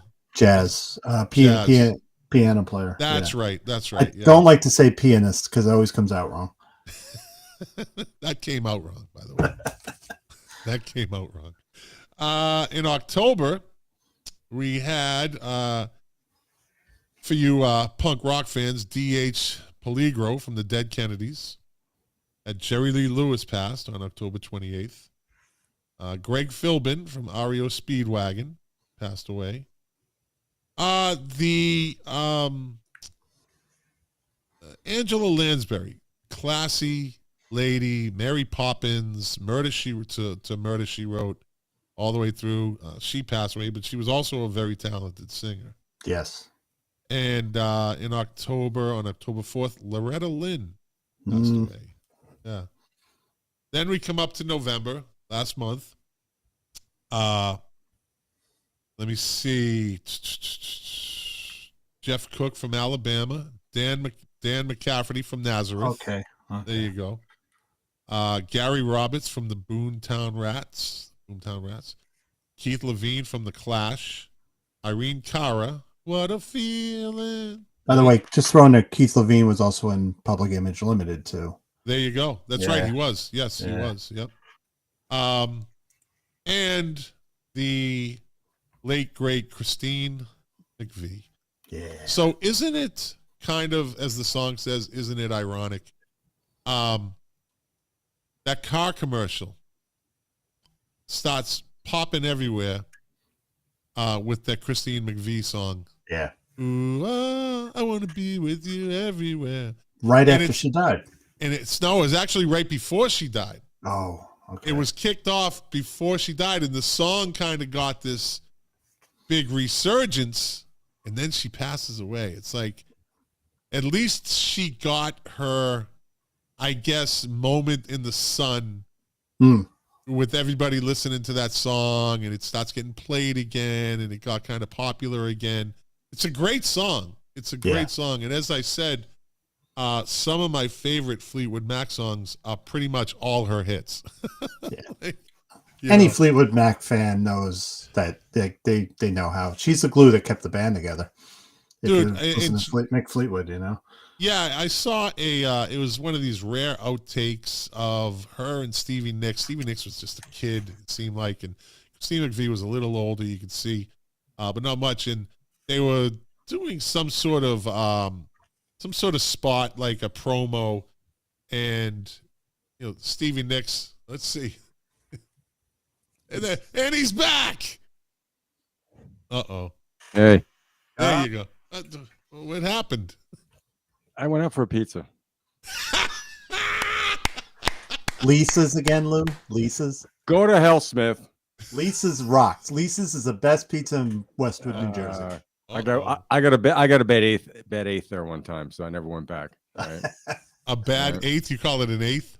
I think it's a drug reference, I got a bad slice there one time. Well, I figured there's 8 slices in a pizza. You guys had some sort of lingo for it's an eighth of a pizza. Yeah. Well, that's basically what it is. Now, one reason why I don't like going there is when I was dating my first wife, we went to the China Club or whatever, the J.P. Anthony's, wherever that was, and she saw the guy. This owner's son was there, and she was like all over the guy. Like I'm like, she's talking to him for far too long. I'm being this is disrespectful to me. Look at dude. Lou is popping the finger. He's like a teacher. He's got a natural guttural reaction. 35 years later, I'm all in the bygones. But I remember I said, I'm never going to eat that fucking pizza again. Time out. Yeah. Perry Dieterman says the working class zero is home. The Russian bot. And he said, not pizza disputes again. Is this a music relish thing? Is it? Oh yeah. Well, after hearing the story, Lou, I will never mention Lisa's Pizza again. I didn't know it was personal. I'm sorry. That's funny. So Lou said he had a bad eighth. I might have had a bad eighth, but I've never had a bad 8-ball. So let's just kind of, move on from that. Yeah, please. Let's move on from that. Let's just pan away from that material. Oh, by the way, Lou, we're in our hour of doom here. We're talking about deaths. Okay. Yeah, and you missed like May, June, July, August, September. Oh man, what did I miss? I mean, I'm crossing out on my list. I wasn't gone that long. Yeah, well, there's really there's a lot, but there's probably people that you knew about that I didn't really talk about. Well, there's one you got to leave for Lou, and Lou knows who I'm talking about. Yeah, we just discussed him. So yeah, who's that? Dino Danelli. Coolio died. Coolio fan? No, I'm not really. What month are we? You've done these by months. That's great. Yeah, I had them by months and date and the day they died. Who died in August? So in August, I have not to be repetitive, I have pretty much Jerry Allison from the Crickets. Okay. Olivia Newton-John, Daryl Hunt from the Pogues, Judith Durham from the Seekers, Sam Gooden from the Impressions, and that was August. There was a couple of people that like Stuart Anstis from Cradle of Fifth. I don't know if you know who that is. No. Darius Campbell Dinesh, Creed Taylor, Mabel John. I got everybody. Yeah. It's been a bad time for drummers. Yeah. Yeah. Let's see. Then we went into now October, November. We just finished November. Okay. Christine McVie. Yeah. Irene Cara, Keith Levine. I'm more of a Christine McVie fan than Stevie. I just said that, yeah. Of the gals, yeah. I had said, you cannot deny Stevie Nicks' music. You can't deny her sound. You can't deny her talent. But I just always liked Christine McVie's, her voice. Mm-hmm. And I told you, man, I watched a video of them from probably like 10 years ago live. She looked better when she was 60 than she did when she was 40. Like I looked at her, I went, damn, she's kind of fucking hot at 60. She aged well. She really did. Like she has a typical British kind of look, that kind of almost a plain Jane beauty. Almost a plain Jane, yeah, exactly. Not unsexy. But there was something about her. But I looked at her while she was singing. I went, even if she had makeup on, I'm like, she looked long and lean and just really very pretty woman. I was like, damn. So take that, Stevie. But she always got overshadowed by Stevie Nicks. Absolute beauty. It's absolute natural. Talk about a natural beauty. Stevie Nicks was that. She needed no makeup. She needed no nothing. Stevie Nicks was a hottie. Sure. I put a video on lately on Facebook. I saw that. And I swear she's on stage doing Gold Dust Woman. It's at the end when it's like they're really kind of rocking out. And she's standing there, and she has on that fucking black witch garb that she always wore. She should fucking tone that down and just just be 74, right? And she's standing there, and she starts like shaking her head and waving her hands and shaking her fists and rocking her head and throwing. And I posted, she looked like a fucking bag lady. She did, and I don't, I'm like having a fit. And exactly like a crazy bag lady. That's what I said. She looks like a crazy bag lady. She was banging her head in a geriatric way, like it hurt. Yeah, like she can't in her head. She thinks she's fucking 24, but you're 74. Like 74-year-old people can't move like that anymore. No. They just don't. They look bad. They look old. There must be a massage therapist on the staff at all times, and I don't know, but it just was a bad video, bad scene. Like, just stay cool, lady. Stay cool. You fucking Stevie Nicks. Sing your songs. Sing. Yeah, you Stevie Nicks. Just kind of live the energy in your head. Don't act it out, because again, with the fucking witch garb, the black flowing. She was twirling. She used to twirl. Yeah. That was the thing. There was the twirling. And she could do that. And she was beautiful at doing it. She was a fucking piece of art up on stage, no doubt. She had it down. She had her frontman persona, right? Mm-hmm. But not when you're 74. Like, change the fucking clothes. Like, she had clothes that these are like what she wore in 79 on tour. Like, and God bless her because she still fits into it, I assume. Yeah. So, she didn't go that route, at least. Don't forget, once a witch, always a witch. She's a witch. So they don't change their clothes. They dress the same. But she doesn't, like, she aged. Witches usually don't age. She's aged. That's true. Witches are kind of smooth. They're kind of cool, Like, I'm just saying that my wife, if you see a picture of her today and you look at a picture of her 10 years ago when I met her on Facebook, go through all my pictures, I don't care. She looks fucking exactly the same. I tell her, there's something wrong with you. Like, it's good. It's good, but is this something you want to tell me here? Because you got some unbelievable genetics. Some people are ageless. Yeah. Not a wrinkle on her face, nothing. And she's only 53, but still.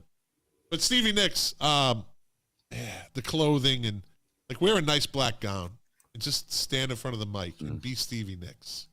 At least that's my opinion. The dancing thing was kind of crazy. Ain't it crazy? Let me see. In November again, Christine McVie, Irene Cara, Keith Levine from The Clash, and and Public Image Limited, Gary Roberts from the Boomtown Rats, and the second member of Nazareth that died, Dan McCafferty, Jeff Cook from Alabama, Mimi Parker from Low, Aaron Carter, and the rapper Takeoff from Migos. He died on November 1st. Then in December, we had a second member of the Specials died, Terry Hall. Yeah. Who was the first? Did I pass that? Yeah, I think you did. Yeah, I thought let me see. Wanted, Ducks, Foo Fighters, Mike Cross from Sponge, Foghat. Because I know another one passed away. Somebody from Foghat died? Yeah. Let me see. Who was it? Jeff Howell. He must have been like a third generation Foghat member. And I think that's what we kind of run into here, a couple of these. And then there might, like, Andy Fletcher from Depeche Mode, right? Yep. Which one was he? He's a keyboard player, wasn't he? He was the keyboard player? Yeah. That's right, he was, yeah. And then, let me see. Who else was it from? I don't have another member of the Specials dying. I just Googled who died from the Specials. It was only Terry Hall. Oh, okay. I must see. Yeah, Terry Hall from the Specials and Dino Danelli drummer from the Rascals, right? Okay. Lou's going to talk about that. I'll be right back. This is really big. I'll be back. I'll be right back. I got Enjoy your Lisa's pizza. He's got to go to the bathroom. He was waiting for you to come back so he could go take a break. And that hasn't happened in months, Scott. The figures that happen, it's just you said no. You said it's inevitable, so you put the jinx on it. Not a good way to start the show, right? Yeah, I'm putting the blame back on you. I got an interface. It hasn't happened in months. That was just a glitch. Anyway, like you were there, then boink, you're gone. Did you mention Jim Stewart died December 5th. American Hall of Fame record producer, co-founder of what record company? Jim Stewart? Yeah. I don't know. Stax. Wow. I never heard of him. Stax Records, yeah. So he started Stax, well, that's back in the 60s. Yeah, he was 92. Okay, died, wow. So, but Dino Danelli, drummer from the Rascals. Great drummer. I hated like 60s music for the longest time. Right, I hated 60s music. I don't know. It just gave me like you grew up in the 60s. You were a kid in the 60s. I know. And in the 70s, I loved the 70s music. And then as I got like into this, I hated listening to 60s music. I don't know why. I just didn't like. It gave me like an uneasy feeling. Like I have a friend of mine who cannot listen. He cannot listen to Motown. He gets physically like it just makes him feel uncomfortable. He has bad memories because of. He grew up in like Brooklyn in New York in the 60s or the 70s, and it's just had a bad experience. I don't know if he got beat up or, he was a little Jewish guy. And he like, I would play Motown on my cubicle, and he would just be like, Scotty, can you kind of, I was like, all right, Mikey, I get it. That sucks to have that kind of catalog, that and he just bunch can't of music listen that to you it. can't listen to it, you know. So I got this kind I can of understand it. this new appreciation for groups like the Rascals and these Okay, 60s cool. songs. Of all places, watching these fucking infomercials on 60s greatest hits, right? And they show the bands today, and they do the little talk about, in 1967, the Rascals, blah, blah, blah, or whatever. You know what I mean? Mm-hmm. And I just thought, I said, you know what? This is it once again.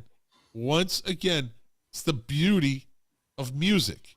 Yes, it never goes away, and it's always there to be rediscovered, reliked, not liked, and then reliked again, right? And I started listening. I go, you know what? This is some good shit. Like, I'm kind of glad I paid. I for some reason I love infomercials, like those music infomercials. The way they do them is so campy. I just can't stop watching. Oh, sure. I've watched literally like 4 hours in a row of these things on Saturday because it's Time Life, right? Time Life presents hits of the 60s, and then it turns into like, do you remember back when the you were 70s, and Time Life presents, and I watched like 4 fucking hours of that shit, and I liked it. I was like, this, it's just, I don't know, the way they do it. I love that campy shit, but I kind of got a whole new appreciation for 60s music. It doesn't make me feel uncomfortable anymore. That's good. Don't cool. ask me why. It's kind of weird. I was like that with 50s music. Like, I love the 60s stuff. I mean, all that, I love the psychedelic period. All the garage rock is that's my thing. That is my main thing, is garage rock. 1966. It's just, so I love it. But 50s stuff just used to leave me like this weird. My father had like an 8-track of 50s hits with "Let the Good Times Roll." It just sounded weird. A lot of it sounded weird to me, but that was the birth of it, really. Yeah. And so last year or so, I've gone back, and besides like Buddy Holly and the Everlys, I'm like, there's some really good shit there, some really amazing singers. But I heard Little Richard's Lucille a couple months ago with my son, and we're like, we heard the beat, and that guy, he's freaking pounding the drum. It's a hard driving song. It just doesn't sound like it compared to Highway Star by Deep Purple by our references. But when I heard that's a pretty extreme reference, but I know what you're saying. But going back to the 50s, I said that had to be if we were young then, we would have been like, of course that scared the shit out of your parents. Well, yeah. But listen back to some of the primitiveness of it now. I'm like, I have a new appreciation for 50s music, which used to leave me feeling squirrel. I don't know. It seemed too old. They were just weird, but it's good that you can find something, You know that song, You Keep a Knocking, that Jerry Lee Lewis, right? Can't come in. Listen to the drums on that. Listen to those drums, and then listen to the intro to Rock and Roll by Led Zeppelin. John Bonham was really playing that drum line. Yeah, so for the 50s had some seriously heavy rock in its own way, and then it kind of went quiet because a lot of those guys, some of them died. Elvis went in the army.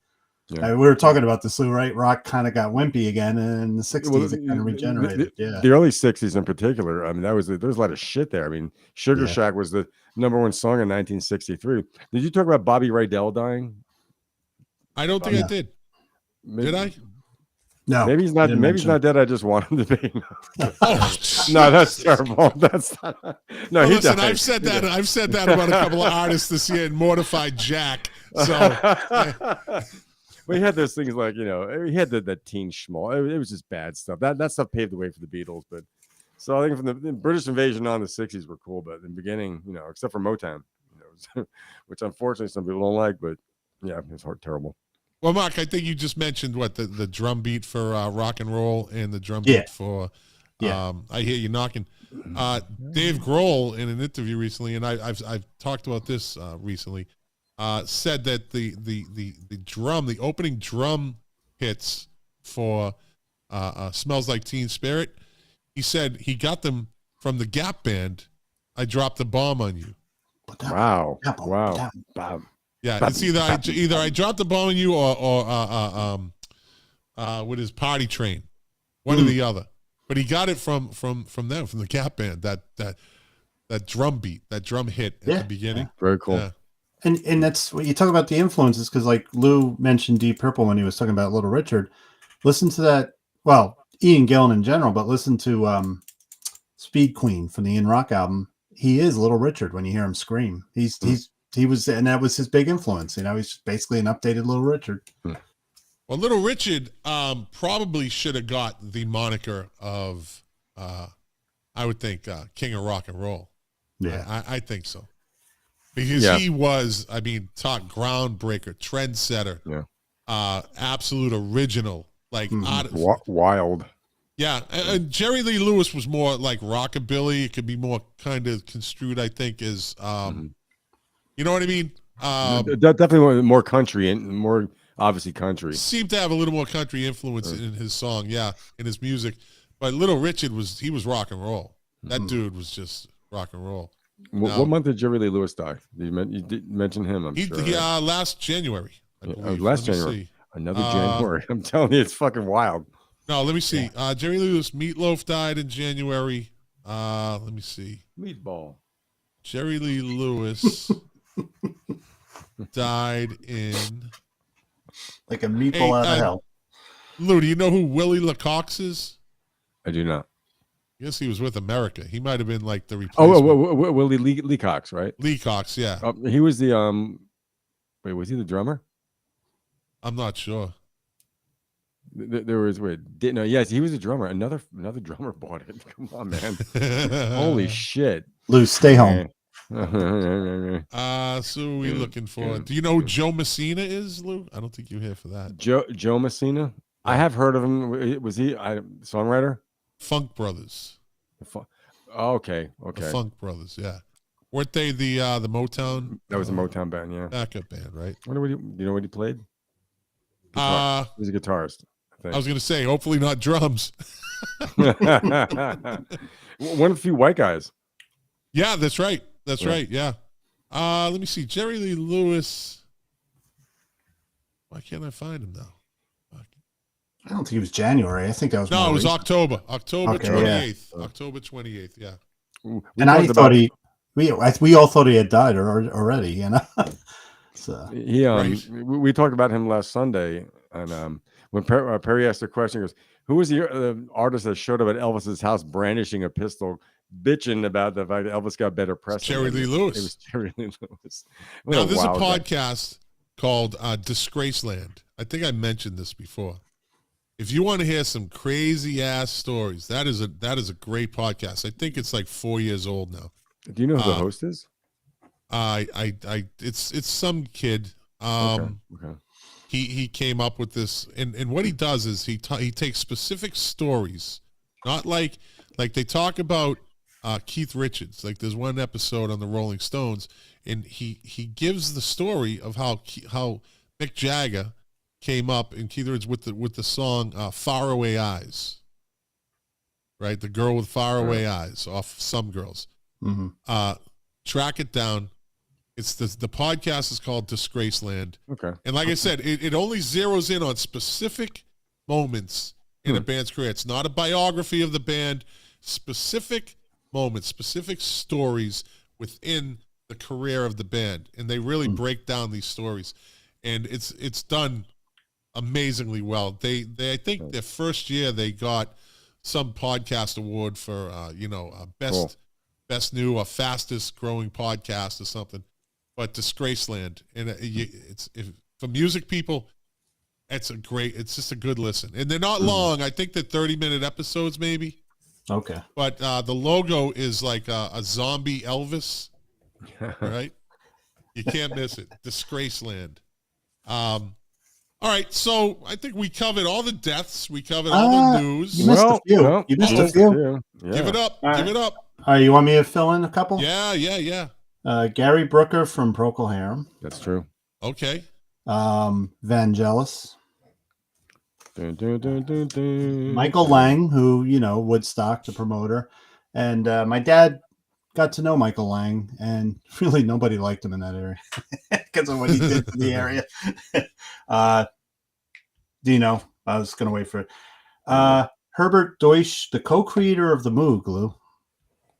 That's right. Bob Moog didn't act alone. Yep. Gal Costa, who is a bossa nova tropicalia singer from Brazil, one of my favorites, passed away. Lucy Simon, sister of Harley, they were a folk duo. Right. That is why Carly Simon didn't appear at the Rock and Roll Hall of Fame, because her sister just passed away. Oh, okay. Like then. And Pharoah Sanders, fabulous, great saxophone jazz saxophone player. Right. That's all I got. You got any, Luke? Yeah. Did you guys? Well, you mentioned Jerry Lee Lewis. Did you mention Ramsey Lewis, the jazz piano player? But pops. I think I did. Did I? Yeah. Okay. Scott got him. Yeah. Did you mention Ronnie Hawkins, the Hawk? Yeah. Yes. I don't. Yeah. You got him. Yeah. Screw you guys. How about Mickey Gilley? I mean, I was abducted by aliens. Mickey Gilley, Naomi Judd. Yep. Yeah. Bobby Rydell. Lamont Dozier. He throws in Bobby Rydell. I hope he's dead. If he's not, I'm going to find him. Lamont Dozier? Yeah. That's a big one. That was a big one. I don't know what month.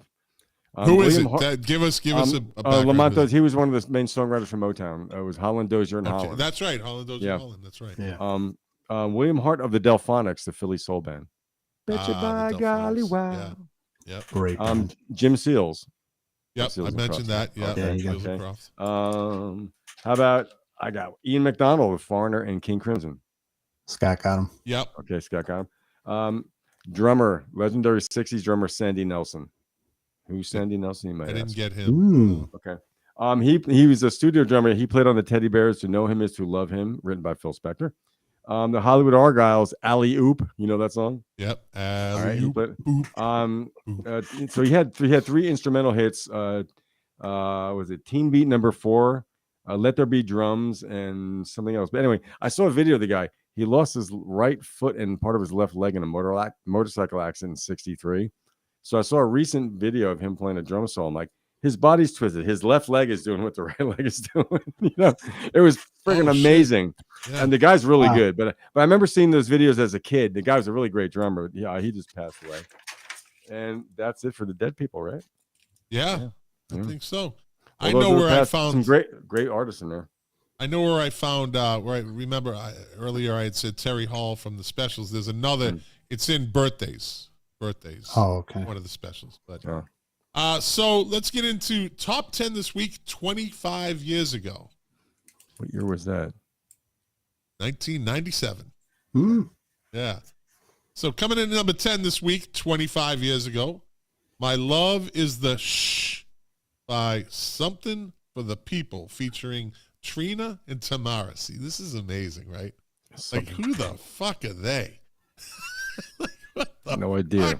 Like, that is a blip on this, like, that's a sunspot, like shooting out of the sun, right? Is there a certain chart this is off of, or is it? It's just the top 10. Billboard? No, I have a whole thing. It's all the U.S. top 40 singles from every week up to Vinny's chart. Current. Number 9 this week, 25 years ago in 1997, Truly, Madly, Deeply by Savage Garden. That one. Number 8 this week in 1997, Show Me Love by Robin.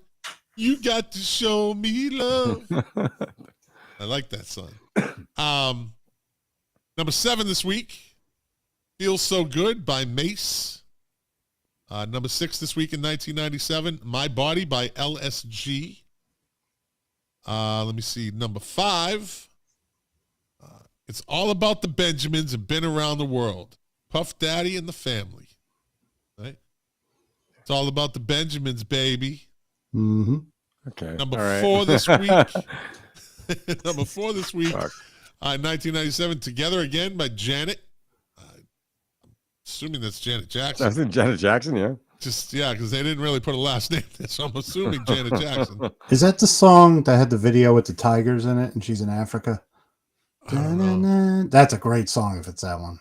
Janet's pretty, so I was speaking on her last week, I think, as far as ticket prices go again, and she's going out on tour, and I listen, I like Janet Jackson, but I'm not paying a minimum of $350 for a ticket to see her, and that's not even a good seat. Yeah. Right. It's upwards of $2,500 for a good seat. I'm not going to do it. People have to rebel. You have to rebel against that stuff. I mean, that's I have the expendable money, that disposable income, and I'm not wasting it on her.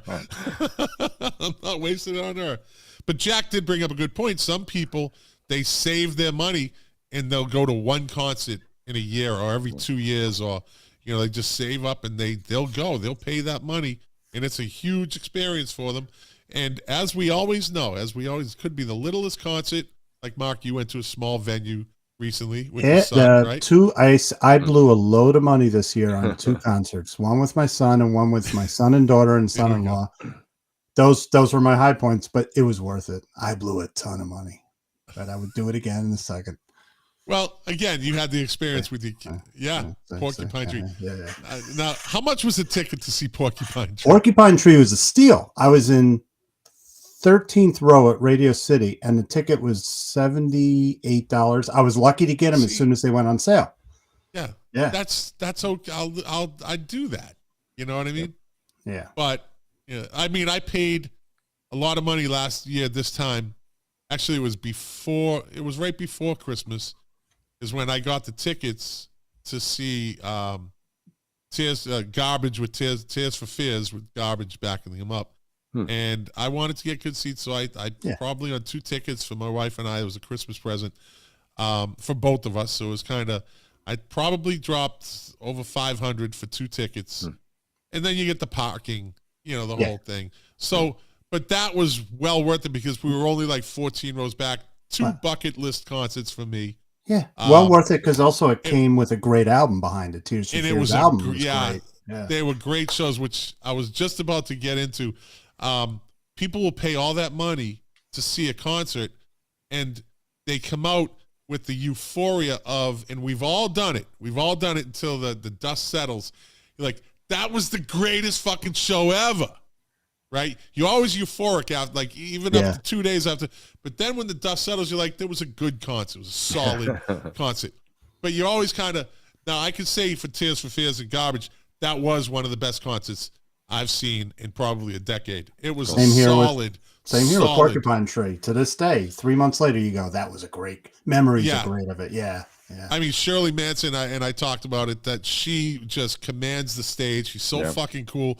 Look, she doesn't look like she does in the Stupid Girl video when she was thin and hot and sexy. She was an older woman who had a kid, and she just she just fucking still, again, to say she is a rock star, she's like, I was taking a nap on the couch an hour ago. Like, like resting up for the show. She ain't fucking around. She's not lying. She's like, hey, I was just taking a nap before the show. I just got up. And then she spotted some girl in the crowd who had like this fiery yellow hair, and she just stopped and she looked and she says, you know what? And she points at it. She goes, you are absolutely beautiful. Oh, that's so cool. You are beautiful. That's and everybody, the girl was just like, what the, and the girl's like fucking 25 rows back. You know what I mean? But she goes, you are absolutely beautiful. So she was just so in touch with the audience, and that's part of what made the whole show great. And plus her voice, like you can't deny, like Chrissy Hine, no matter how old they get, you're not going to deny those voices, right? And Tears for Fears, although Kurt Smith, like I said, he can't really hit those high notes. They played one of his songs as a lead up, which I thought was interesting, and I'm being repetitive, but Tears for Fears, you've both been to 100 concerts at least in your lifetime, right? And you always have the pre-show concert music, right? And it could be anything. It could be a mixtape, and it's always what the artist or the roadies want. Tears for Fears played their own music. Really? Fucking played their own music. Yeah. Like everything you're not going to hear in the show. Like it wasn't like cranked loud, but it was background music. And I'm listening. And I said to my wife, I go, now this is the first. That's a Tears for Fears experience. They're playing their own music, and I've never heard that before. Never heard that, which I think was a good experience for the audience because I'm sure I wasn't the only one that noticed that. Sure, and there's probably people that they want to turn people onto their music. Yeah, and there's a very maybe a kid went with a parent. You're right. No, absolutely, you're right. There's a slow song that they sing. Kurt Smith sings, and it's I'm not even going to try to attempt, but it's his voice is really high, and he's a younger guy when he sang. I think it's off of Songs from the Big Chair, I think. And I Believe, I think it's called. I Believe in Music. And he really hits these high notes. And that was the last song they played before they came on, and they kind of turned that up, right? And I'm pretty sure it's because he can't sing that in concert anymore. Roland Orzabal, dude, fucking, just his voice is booming. Still a booming, clear voice. But Kurt Smith, that high voice, men can't really get that to that level anymore. So, but again, getting back to my point, people pay $2,500 for a concert ticket. Yeah. And they're going to say that's the greatest fucking experience they've ever had in their life. You better say that. You fucking better. Or if you walk out of that show going, it was okay, and you just fucked yourself. Just get yourself hyped to say it was the greatest thing ever, and you'll be fine. Right? What do you got there? You got motorcycle gangs driving by? You know, Angels. So Jesus, at 10 what do you o'clock, love? at 10 o'clock, I'm like literally like maybe a half mile from the Jersey border. For some reason, people come up from Jersey. The bars don't close yet, but I guess, you know. So is County, it New York. those cars from out on Highway 5, chrome wheel, fuel injected, and stepping out over the line? Is that where Nah, they're I coming just from? happen to have the joy of living on a hill, so when they go past my house, they got to gun it. We're there to cause some trouble. That's what we're doing there. Yeah, These damn Jersey people. So let's see. Where did we leave off with Janet? Right, together again. Yeah. Number 3 this week, 25 years ago, in 1997, "You Make Me Wanna" by Usher. Number 2 this week, and I said this to Jack recently. Usher, I don't know. I don't think he gets respect, but I don't think he gets the respect that he deserves as an entertainer and a singer and a dancer. I think the 90s really kind of, he was above the rest, but the 90s was loaded with it. Yeah. You know, he did stand out, but I think as time went on, I don't know, maybe I just stopped hearing about him or stopped some, but I just thought Usher was always a talented kid. Always a talented kid. Yeah. I'm not a big fan of his music. I like his music.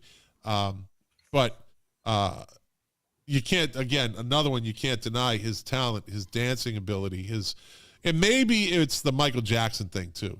Now everybody's compared to Michael Jackson. Right. Yeah. After that.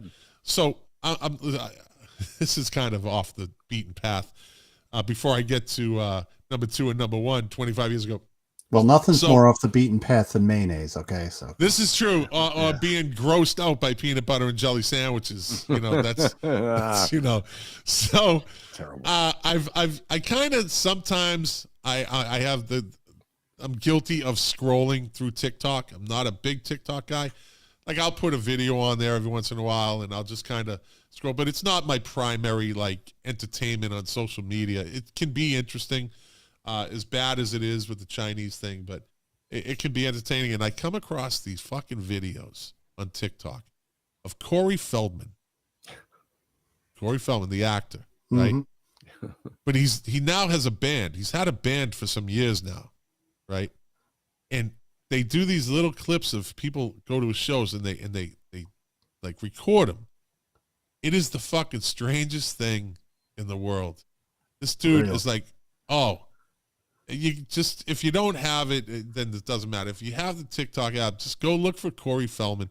Yeah. And like, you can't stop watching. And somebody says, like, can somebody show the audience? And the audience is literally like maybe 50 people, right? And and he got his get-ups on. He does all his dancing. Like, listen, the dude's living his best life. He's having fun, right? Yeah. He's doing what he wants to do. He's not, but people just have found him to be very intriguing little clips on TikTok, right? And I had to at one point. He was like into this big tent, and I just had to comment, what Comic-Con did he play at this year? 'Cause that's what it reminded me of. I was going to say, what kind of venues is he playing at? Like these little... They're like little places. He has a booth at the NAMM show or something, you know. And his wife is like the keyboard player and backup singer, and he has these guys, like, they gotta believe in him. These band members or they're just like, it's a fucking job, you know. It's a gig. And it's all his music though. That's the thing. He's not doing cover songs. This is all his original music. Oh. Right? He's on Ticketmaster. Yeah. Corey Feldman and his band, Ticket. Yeah. How much? Sorry, there are currently no upcoming events. Okay. All right. Yeah. You're not paying more than $25 for that one. And that's front row seats, which you can buy the cheap seats and walk right up to the front because nobody's sitting in the front row. It ain't going to Broadway. No, it's just so fucking like weird to watch. It is weird. It sounds weird. But he's got his jet black hair and he's fucking Corey Feldman. You can't, but he has like the Michael Jackson pants on. He does the Michael Jackson moves and you know. He's what, 45 years old now? Or I what? think so. Yeah, I think so. Jesus Christ. Yeah. He will always be Looney LaChance to me. Looney. That was in what movie? Stand By Me. Now, wasn't he also in Lost Boys? No. Yeah. Yeah, he was in Lost Boys. He was in Lost Boys. But was he in Fright Night also? No. You remember the one with the vampire that lives next door? Yeah, no. That wasn't him? Wait, no. One of my favorite movies of all time. They tried to do a remake of that, I think. Sucked. Yeah. Fright Night, the original, it's a classic. It's a classic. But I don't know. I know he was in the Lost Boys, though, which, again, a great vampire movie. You're eating maggots, Michael. Yeah, exactly. That's one of the Chinese first food, movies I rented at a Blockbuster or whatever on VHS. Wow, look at that. Lost Boys. Yeah. Right. Number 2 this week in 1997, How Do I Live by Leanne Rimes, who still looks good today. Yeah. Again, another one that looks better, I think, today than she did back in 97. She canceled some dates recently. Yeah. I think there's some, but a lot of people are, man. There's a lot of reasons to cancel them. You know? I'm looking at these older women lately. Is it because I'm 59 and I'm starting to They're realize starting to like, look good, yeah. hey, you know what? And all right, I'm just going to get a little weird here for a second, but I'm looking at saying, why wasn't I thinking of this when I was in my 20s? Right. Like, why didn't I kind of like say, you know, that's a whole demographic I could probably like, you know, go, nah, forget it. I won't Moving right along. Come on, let's move along. You always look back, you're like, what was I thinking? Like, I was such a fucking idiot when I was 24. Like, what I didn't know and I thought I knew, you know? I like gray hair. I do. Hey, this you know who is that? Tulsi Gabbard has that fucking sexy. I saw that today. I like that. Hey, she's a hottie. There ain't She wears that white suit. She's an interesting person too. Since we're into this, you know, and I know my wife doesn't listen to the podcast. She wouldn't care anyways. You know who's kind of hot? Carrie Lake. That fucking crazy, well, not crazy, the lady that ran for governor of Arizona.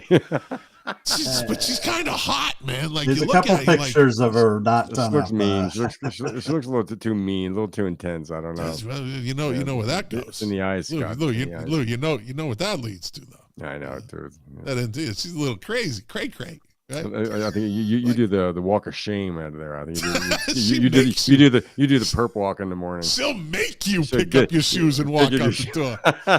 She'll make and you'll do it with pleasure. With a footprint on your ass, sure. I kind of look. I go, Carrie Lake's kind of hot. She's kind of hot.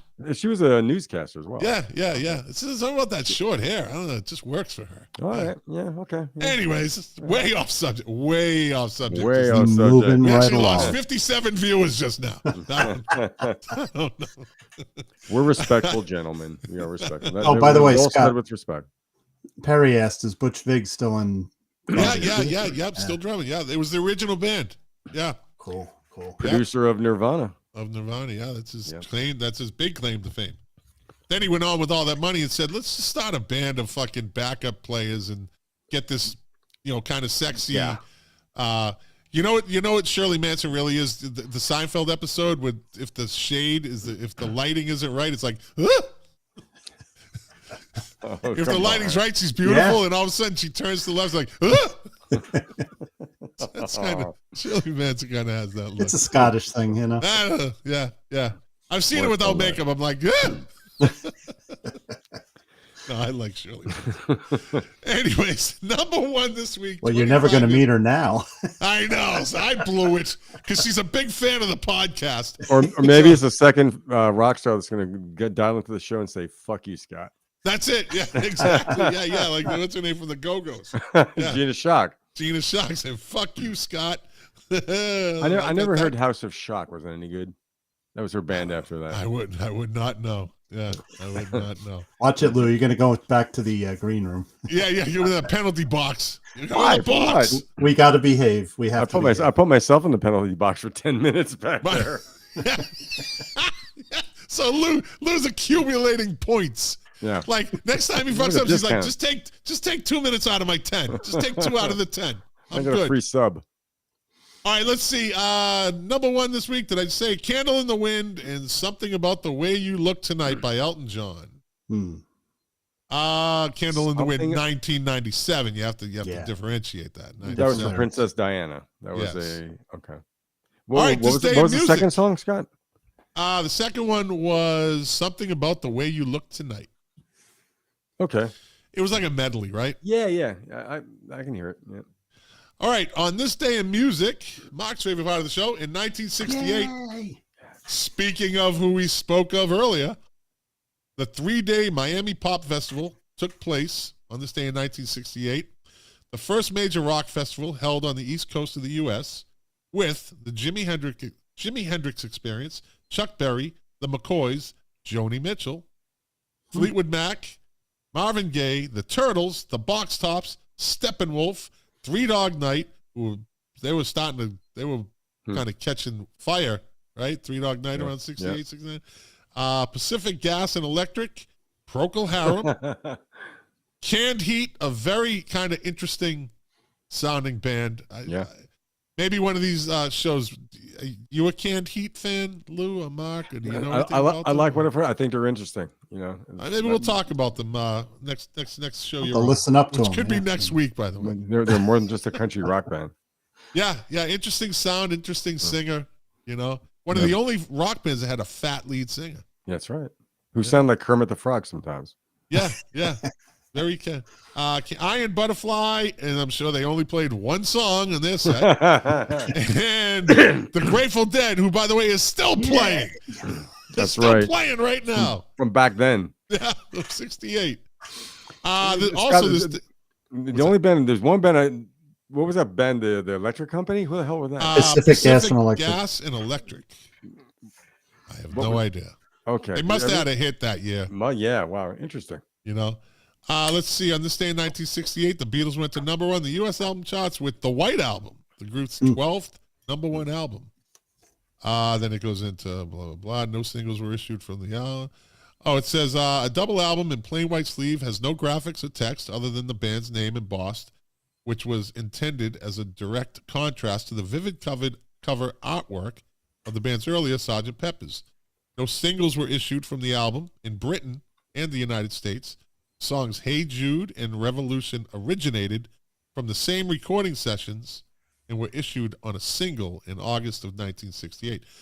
There's a correction, though. I have to correct that. It says the double album is plain white sleeve, has no graphics or text. It does. It has a number printed, stamped into it. And you know who has 00001, right? David Gilmour. I wish I did. No, Ringo Starr. Oh, Ringo has 00001. I believe. Wow. Yeah. On this day in 1972, David Bowie appeared at the Hard Rock, Stretford, Manchester, England, on his Ziggy Stardust tour.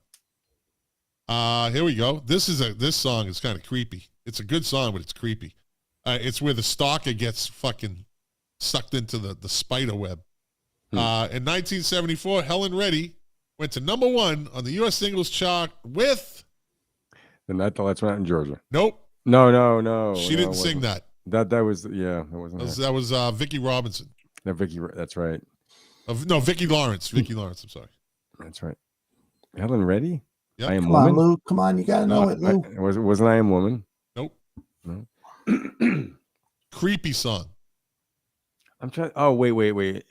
Angie Baby. Yeah, Angie you Baby. go. Okay. Oh, Angie God. Baby. That was a creepy song. That was creepy. Yeah. Listen to the lyrics of that. Listen to the words and put the story. It's like this dude thinks he's getting her and she got him. She's crazy as a sprayed fucking roach. That's right. That's right. She ends up Angie's a crazy bitch. Never to be found. Yeah. Dude is like looking through her wall, like a hole in a wall, and she knows it. Like, and she sucks him in, and the dude just disappears. She stored him in a closet or something like that. Except the crazy girl with a secret lover who keeps her satisfied. Holy shit. That's right. Yeah. That backfired. What year? What year was that? 74. See, that is a weird year for singles. It's a really morbid year. There's a lot of death. Seasons in the Sun was 74. All the night Chicago died. All these, Daddy was a cop. Daddy didn't come home. Chicago. Yeah. Oh, God. Yeah. They loved those story songs back in the 70s, right? There was a whole bunch of years where these story songs, like you said, The Night the Lights Went Out in Georgia. Billy, Don't Be a Hero. Billy, Don't Be a Hero. Yeah. All early 70s shit. I was only 5 years old, so I don't know. Yeah. The dog that I was 5. I was listening to David Bowie. God damn it! I was listening to Brain Salad Surgery. Okay. On this day in 1976, blues guitarist Freddie King died of heart trouble and ulcers at the age of 42. Wow. Eric Clapton covered his "Have You Ever Loved a Woman?" That's on his Layla album. Dark and Dominoes. Major influence on British and American blues rock musicians such as Jimmy Vaughan, Ronnie Earl, Peter Green, and Eric Clapton. I agree with this. On this day in 1978, Rolling Stone magazine, which used to be a fucking good music magazine. Yeah. Now it's just a fucking mouthpiece. The political magazine. Rolling Stone magazine voted Some Girls by the Rolling Stones Album of the Year. It was probably one of the greatest albums of the 70s, if you ask me. The cover designed by Peter Corsten featured the Rolling Stones in garish drag alongside select female celebrities and lingerie ads.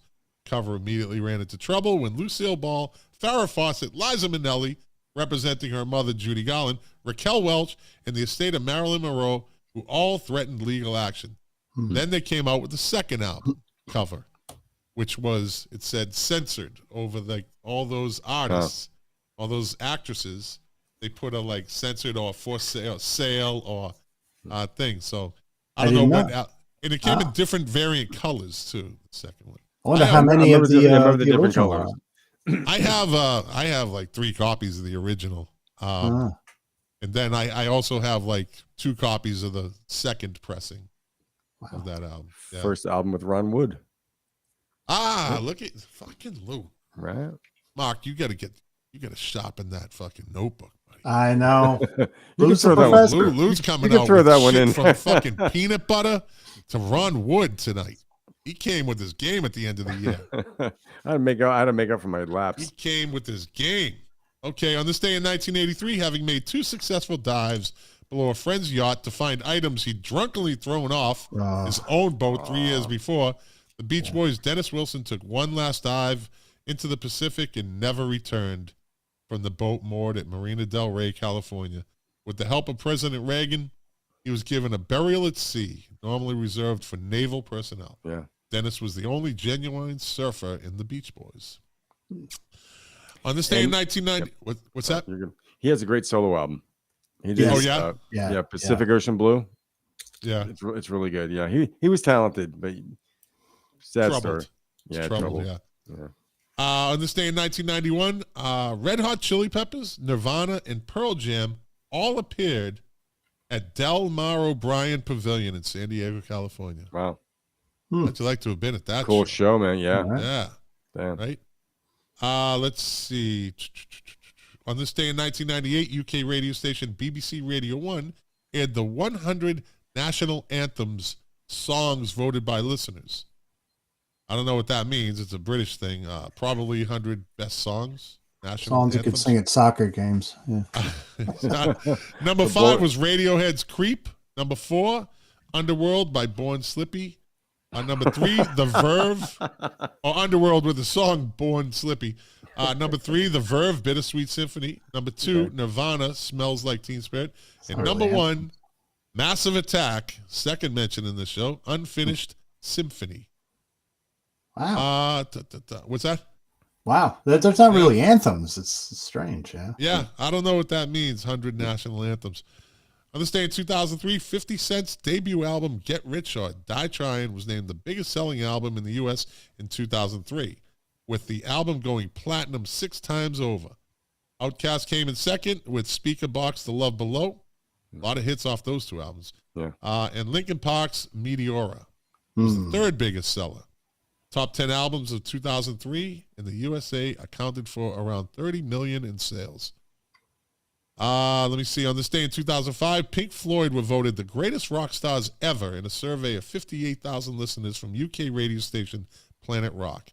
Led Zeppelin were voted into 2nd place. 3rd was the Rolling Stones. 4th was The Who. 5th, AC/DC. 6th, U2. 7th, Guns N' Roses. I think that people would probably have if they had a second chance to vote, I think Guns N' Roses would have come in 7th. Get them off. Yeah. 8th was Nirvana. 9th was Bon Jovi. And 10th place was Jimi Hendrix. So they, wow. Okay, I'm just going to blow right by that. Yeah. Let's just move on. Senhado, because we're at 2.5 hours. We'll end up talking another 20 minutes on that one alone. The Grateful Dead just finished one song. Yay! On this day in 2011, Sinead O'Connor announced the end of her marriage to therapist Barry Hedridge after only 16 days. Moral of the story, don't marry a crazy Irish woman. Obviously, the therapy was going nowhere. Evidently, it was she even said it was a big mistake. And she's crazy. So was her child born out of that? I don't know. God bless her, though. She was a beautiful girl when she was younger. She was another talented who I say great voice. Greatest debut, one of the greatest debut albums of the 80s. I'd say top. If I really took a look, I would still put it in the top 5 best debut albums of the 80s. And in my probably top 10 greatest debut albums of all time, The Lion and the Cobra. If you haven't listened to it, go fucking listen to it. You will be doing yourself a big favor. The Lion and the Rock and Roll Hall of Fame? Nah. She's probably on the wall with that fucking Something Compares to You song. She's probably in there somewhere. Because that song was a monster. I don't know if they have these little separate entities within the Rock and Roll Hall of Fame. Was Lay Your Hands on Me on that album? Yes. That's a great song. Yeah. The whole album, from start to finish, I'm telling you, do yourself a favor and listen to it. You will not be disappointed. If you are, I will give you your money back. I'll just listen on Spotify. There you go. And I'll still pay you. A couple of years ago, Sinead, she was living in a halfway house in New Jersey. Yeah. It's bipolar and poor girl. Let me see. Here we go. On this day in 2015, John Bradbury, the longtime drummer for the British band The Specials, died at age 62. That's where I knew I had seen someone from The Specials died. So almost, 7 years later? Almost to the day. The lead singer dies. He joined the band. Life. Yeah, he joined the band in 1979 after the original drummer left and was made a permanent member after playing at the recording sessions for the single Gangsters. It was a sad day on this day in 2015. Lemmy, lead vocalist and bassist with Motorhead, died at his home in Los Angeles 4 days after his 70th birthday, following a short battle with an extremely aggressive cancer. Lemmy played in several rock groups in the 60s, including Rockin' Vickers, and worked as a roadie for Jimi Hendrix and The Nice. Wow. Jimi Hendrix and The Nice. The Nice, with Keith Emerson. Yeah. You never really hear about them, do you? No. Yep. It's always Banded Gypsies or The Experience, but you never hear about The Nice. Interesting. Well, the singing wasn't the best. Yeah. Imagine the LP with a really bad singer. Okay. All right. Before joining the space rock band Hawkwind in 1971. Hawkwind. Great band. Yeah. Singing lead on their hit Silver Machine. And, oh boy, on this day in 2021, I'd rather be dead on this day in 2021. Dr. Dre's divorce was settled, with the rapper producer agreeing to pay his ex-wife, Nicole Plotzker Young, his last name is Andre Young, $100 million. Heyday. More than 1/5 of the rap icon's fortune. Young was required to move out of the Malibu beach house by the end of the month, but would keep a Rolls Royce, a Range Rover, an Escalade limousine, and a Spider motorcycle, as well as all of her jewelry. I feel so bad. Probably another fucking $200,000. They were married from 1996 to 2020. Well, she was there when he blew up. Yeah. You know, he was there. So who's his lawyer? That's what you get for living in California. Califuck you. That's right. That's right. That's it. Califuck you. That's it. That's what you say. Hey, obviously, he didn't get to renegotiate his prenup if he had one. No. Like Kanye says at the end of Gold Diggers, we want prenups. We want prenups. And I didn't even mention I went right past his story for this year. Okay. That's just fucking batshit crazy story. I can't even follow that. I don't even know which direction it goes in. He's famous. He doesn't have to do that. He's already really famous. I mean, I don't know. And I guess he's running out of money. He only has like $100 million left or something like that. I don't know. He's getting older too. But they said his expenditures are really, really hefty. So to us, that might be like, but to him, you know, he could be dropping $50,000 a day. Yeah, that's right. You know? I got employees and stuff like that. Yeah. And every employee has a credit card. Yeah. Born on this day in 1915, Roebuck Staples.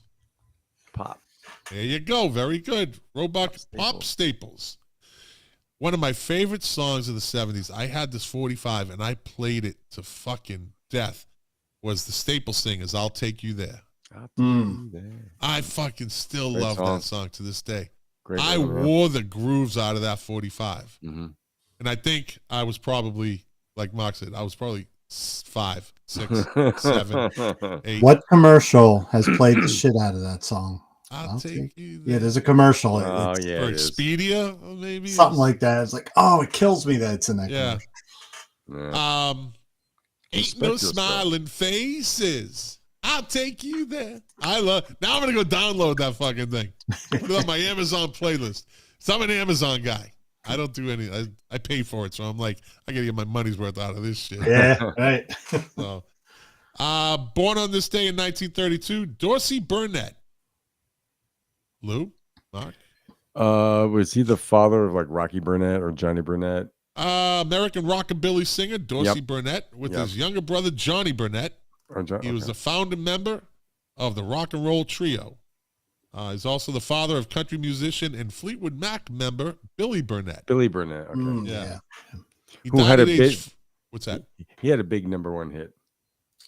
Who, Billy Burnett? I tied him toe in the line, baby. Oh, that was Billy Burnett. I think it was Billy or Rocky was his father. I think Rocky Burnett. was. Yeah.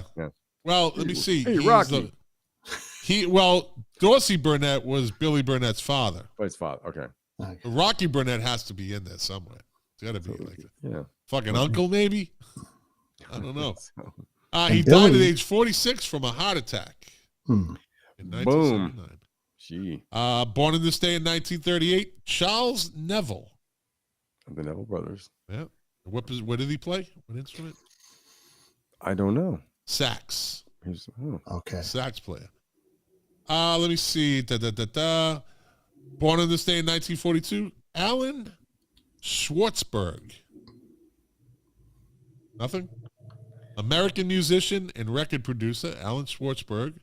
Wow. Who has been a member of the rock band Mountain, Peter Gabriel's band, and toured with Linda Ronstadt. He also played on such hits as Gloria Gaynor's Never Can Say Goodbye and worked with many artists, including John Lennon, Diana Ross, James Brown, Alice Cooper, Frank Sinatra, Roxy Music, Rod Stewart, and Robert Palmer. Wow. Never can say goodbye. Oh, sorry, it's the Jackson song. I was actually listening at the Communards when you popped in before the show. I had that playing. Oh, okay. Never can say goodbye. Yeah. The Communards do a good version of that. Let me see. Born on this day in 1946, Edgar Winter. The Edgar Winter Group. Brother of Johnny Winter. Johnny Winter. Right? Both albinos, right? Yeah. Yeah. Yeah. He wrote Frankenstein. From what year? What year? Yep. What year? I was in 1973. What album? They only come out at night. There you go, buddy. And what other big hit was on that? Free Ride. Yep. Come on. I had the 8-track. Who sung Free Ride? I listened to the 8-track. Nice. Yeah, because I was cool like that. Who's the vocalist on the song Free Ride? Dan Hartman. Yes. Yeah. Okay. Later to be a huge pop star. Who had a disco hit? He had a disco hit.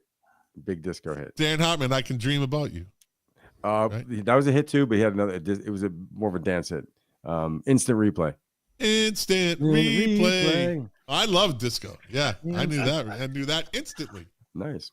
But yeah, Dan Hartman also did that moving sidewalk. yeah. Right? I can dream about you. He passed young too. Yeah, he did. He did. Yep. Let me see. Born on this day in 1950, Alex Chilton. Oh, the Box Tops. Yeah, fucking Lou. Woo. Vocals with the Box Tops. Box Tops. Box Tops. Who had the 1967 U.S. #1 and UK #5 single. The Letter. Look, you just wow, killing it at the end of the year. Killing it. I'm making up, man. I got to make up. That's also one of the shortest. That might be the shortest pop song or pop single. It's up there with it's under 2 minutes. The version of The Letter. He formed Big Star in 1971. In the 1980s, both REM and The Replacements cited Big Star Group as a major influence. Yep. Chilton died in hospital. You know this was written in England. In hospital. In hospital, yeah. You never say the. In America, we say the. It's on in holiday. On holiday, yeah. Of heart problems in New Orleans in March 17th, St. Patrick's Day, 2010 at age 59. This is a song that mentions Alex Chilton. The Replacements wrote a song called Alex Chilton. That's right. That's right. And born on this day in 1978, John, I don't give a shit about him legend. That dude's a John beta Legend. male if I ever saw one. That dude, fuck John Legend. Fuck him. That dude is just a pussy. I think I've heard him. I don't know what his song are. I know he's John Legend. He's the black dude. He's all smooth. He was married. He was dating Jennifer Aniston for a while. Maybe he still is. I don't know. And he's just the total I'm a male feminist. And, he did a remake last year of Baby It's Cold Outside and made it modernized because it didn't sound as rapey. And, Oh, okay. Oh, fuck John Legend. I hope he listens to this podcast. Fuck you, John Legend. And if you know John Legend, tell him I said, fuck you, John Legend. He's going to call in, watch out. I don't care. It's my podcast. I can say whatever I want. I remember when that song came under fire for the guys basically slipping her a roofie, basically. It's kind of... I know that I've heard this. They're just having banter, friendly banter with all these woke, Me Too, or You Too, or Time's Up, fucking ladies and beta males all like, it's rapey. It's rapey. Don't bring You Too into this. Come on. You said You Too. You Too aren't part of this. Come on. I was actually waiting for this year, and I was like, I'm not hearing it. And all of a sudden I heard it. I was like, good. They didn't give in. Didn't Zooey Deschanel do a version of that, or did she sing it? Was that on Elf?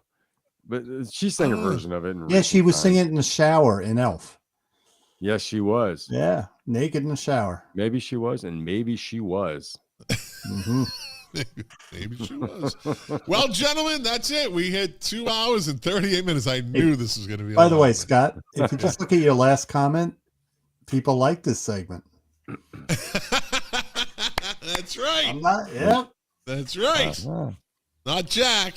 No, Jack now decides to leave. I don't know if I like that either. I actually got a couple of bad comments about Jack leaving after an hour. They said it's kind of pompous.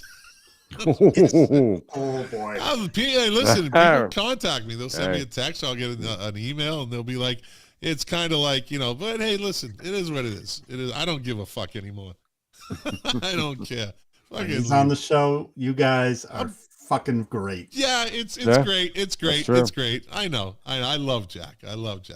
But going on 3 years of doing this, I could give two shits whether he's on or not. I don't care. Like I used to. No, I used to be like, and I love Jack. I'd say this to his face.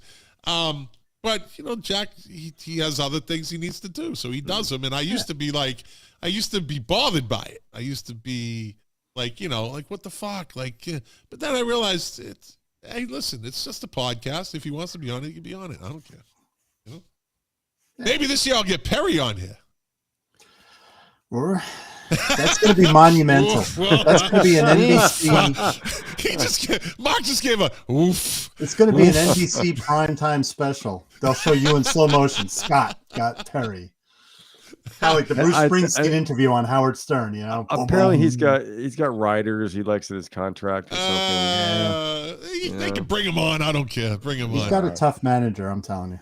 Let me see. My buddy Dean Farron says, my favorite part of the show is when Robin does the news and you guys make funny comments about current event. That's what I was talking about. Whoops, sorry. Wrong show. Seriously. Whoops, Good wrong one. show. But thanks, Dean. I appreciate that. And I'm sure these gentlemen also appreciate it. Yeah, that's it, man. That's it. This again, I love these marathon shows, man. We went 2 hours and 48 minutes tonight. Yeah. That's crazy. That's a good one, man. It's the end of the year. It's the end of the year. I'll get a call from Jack or a text from Jack tomorrow. How long did you guys go last night? He's gonna ask me. He's gonna ask me because he knows these are like just like long playing, like an LP. It's a long play, right?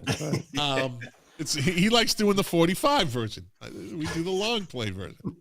And I'll say 2 hours and 48 minutes. He's gonna go, what the fuck? But I think he went to see. I think he went to see Patti Smith. I think tonight. I hope he had a great time. That's a big show. Yeah, he was on the fence about it. So, although he let me know at like 3 o'clock, I had to ask him. I don't know when he was going to tell me he wasn't coming on tonight. But his contract's coming up for renegotiation, so we're going to discuss things. Gentlemen, once again, I said at the beginning of the show, I'll say it at the end of the show. You guys are an absolute home run for this podcast. Thanks for having us. And there's going to be plenty more shows next year. I'm in the process of having contracts drawn up for you guys. And I still want to make sure that Perry gives a blessing to me, to release you guys from his contract. We'll get him to give a video, send a video of him blessing. He should do that. Yeah, so you send me a video, I'll put it on. I don't care. Hey, everyone. Have them do like a, hey, this is Perry from the Music Relish Project, like a plug video. Yeah, I'll fucking play it at the beginning of every episode. And Perry, you're not whoring us out, by the way. It's not that kind of situation, okay? Whatever you get, we get. I will tell him to make a plug for the Music Relish Podcast, and I'll put it in. I'll drop it in the show every once in a while. What the hell? I don't care. All right, gentlemen. Well, Happy New Year. Happy New Year. Happy New Year, Scott. Yes, have a safe and quiet, because I'm sure you guys like me. New Year's is for the rookies. Let them enjoy it. Let them enjoy it. You got any New Year's? I think Mark said you're getting Chinese food. You guys said you're going to. I do that, and I love waking up early on New Year's Day and going out and doing shopping or something because nobody's awake. There you go. It's the best feeling getting up early. Lou? I'm in the spirits business, so New Year's Eve, once I think it's 4 o'clock, I am out the door, and I'm gonna go home. I'm gonna chill out, a little some bubbly myself, and we're doing a New Year's Day podcast for Music Relish, aren't we? Yes, nice. I think we are. Yeah, New Year's Day. Excellent. So excellent. It's gonna be 60 degrees here on Sunday. Beautiful. So that's beautiful. Before the podcast, I'm going for a hike because I live a mile away from some awesome hiking trails. Excellent. Up here in the mountains, and so good times. All right. Dean Farron says Happy New Year. Looking forward to more shows this year. There's going to be more shows, buddy. I don't think I might skip a few weeks during the holidays, but I don't plan on missing any shows. So Because, well, if I don't do a show, then there is no show. So Obviously. But you don't have a box? Like, I don't have the luxury of the jackass. Just taking random nights off and just, I don't really have that luxury. But, yeah, all right. Well, yeah, I'm taking the family out to dinner. We go to a nice Italian restaurant called La Sorelle in Boca Raton. They get a veal chopped palm. Everything's cooked. These Italian sisters. La Sorelle means the sisters, I guess, right? And there's 3 Italian sisters right off the boat, right off the beautiful girls, beautiful ladies. They have 2 restaurants, one here in the next town up Del Rey. But everything is cooked in one of those round brick ovens. Everything, right? And they do this veal chopped palm, and I'm telling you, dude, it's like the size of a small pizza. This thing is fucking huge. Nice. Mark, you'll see it. I'll post it on my Facebook. Okay. Page. Yeah. Scott, what's the name of the place again? La Sorelle. L-A-C-R-E. then S-O-R-E-L-L-E. Okay. La Sorelle. Okay. And they do this shit like they don't do like you don't go in there and order like fettuccine Alfredo with chicken. The waiter will actually tell you get out. Like they're like he's right off the boat. No. He goes, no. We don't do that garbage. We don't do that garbage here, right? And there's been a few times my wife and I go in and I'd order. He goes, no, you don't want that. I said, oh, I don't? No. This is what you want. And the guy has never steered me wrong. Nice. I'll let him order for me. I'm like, and then for my wife, he goes, this is what you want tonight. Cool. It's always a home run. But they do this shit. Instead of fettuccine Alfredo, they get the big wheel of pecorino cheese, right? And they put the flame on it, the fluid, and it melts it, and they throw the pasta in there, and they turn it right in the wheel of cheese. Like, it's fucking unbelievable, dude. Unbelievable. That's pretty sick. They bring it right to your table, too. They bring it right to your table. They do it right in front of you. If you get the bronzino, they bring the big-ass fish right to your table, and the lady, she debones it. They're piled in salt. They get all the salt that's cooked in salt. They take the salt off it. It's fucking, it's just a tough, but it's a price range where you don't go there every week. Right. It's definitely not like going to Olive Garden. Sounds amazing. And you don't get like a side of pasta. Like, don't ask them for a side of pasta with your veal palm. Don't. Because they're not even going to acknowledge you. Like, they don't even, like, you learn these little, the more you go, the more you learn. And she won't even write it down. Like, if you want pasta, order pasta.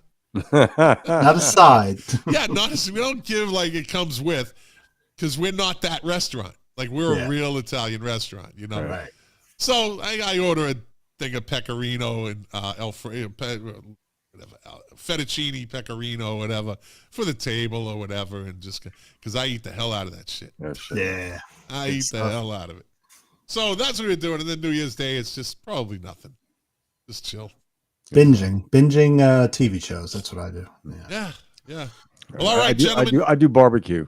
So since I lived in the South, you could when I lived in New Jersey, ribs, whatever. Since I've been living down here, if you find like several good barbecue places, I find it addictive. There you go. I'm smoking ribs. I'm not a big smoke guy. I am. Yeah, I'm not big on smoked meat. I like it just moist and wet. I just like it wet and okay. Anyways, all right. We went off the rails. Exactly and he said that word. There's a word as soon as I said it's like a fifth grader just started chuckling. Like I said the word boobies. Could you be more specific? Yeah. On that note, gentlemen, let's not end the year on a bad note. Don't make me put you in the penalty box right before the end of the show. It started that way. Gentlemen, thank you very much. I will be talking to you. I'll text you on New Year's. Happy New Year. And Happy New Year. Maybe you'll be back on next Wednesday. I'll let you know. Okay. All right, gentlemen. And everybody, thank you for listening. Thank you for watching. As I always say, you are the engine that runs this machine. Without you, it'd just be me talking to these guys, and you would not enjoy it because you wouldn't be hearing it, but now you will. And doing this show for you, to quote my favorite artist, Morrissey, the pleasure, the privilege is mine, and I will be back next week. Maybe with these guys. Maybe they'll stay out of the penalty box this time.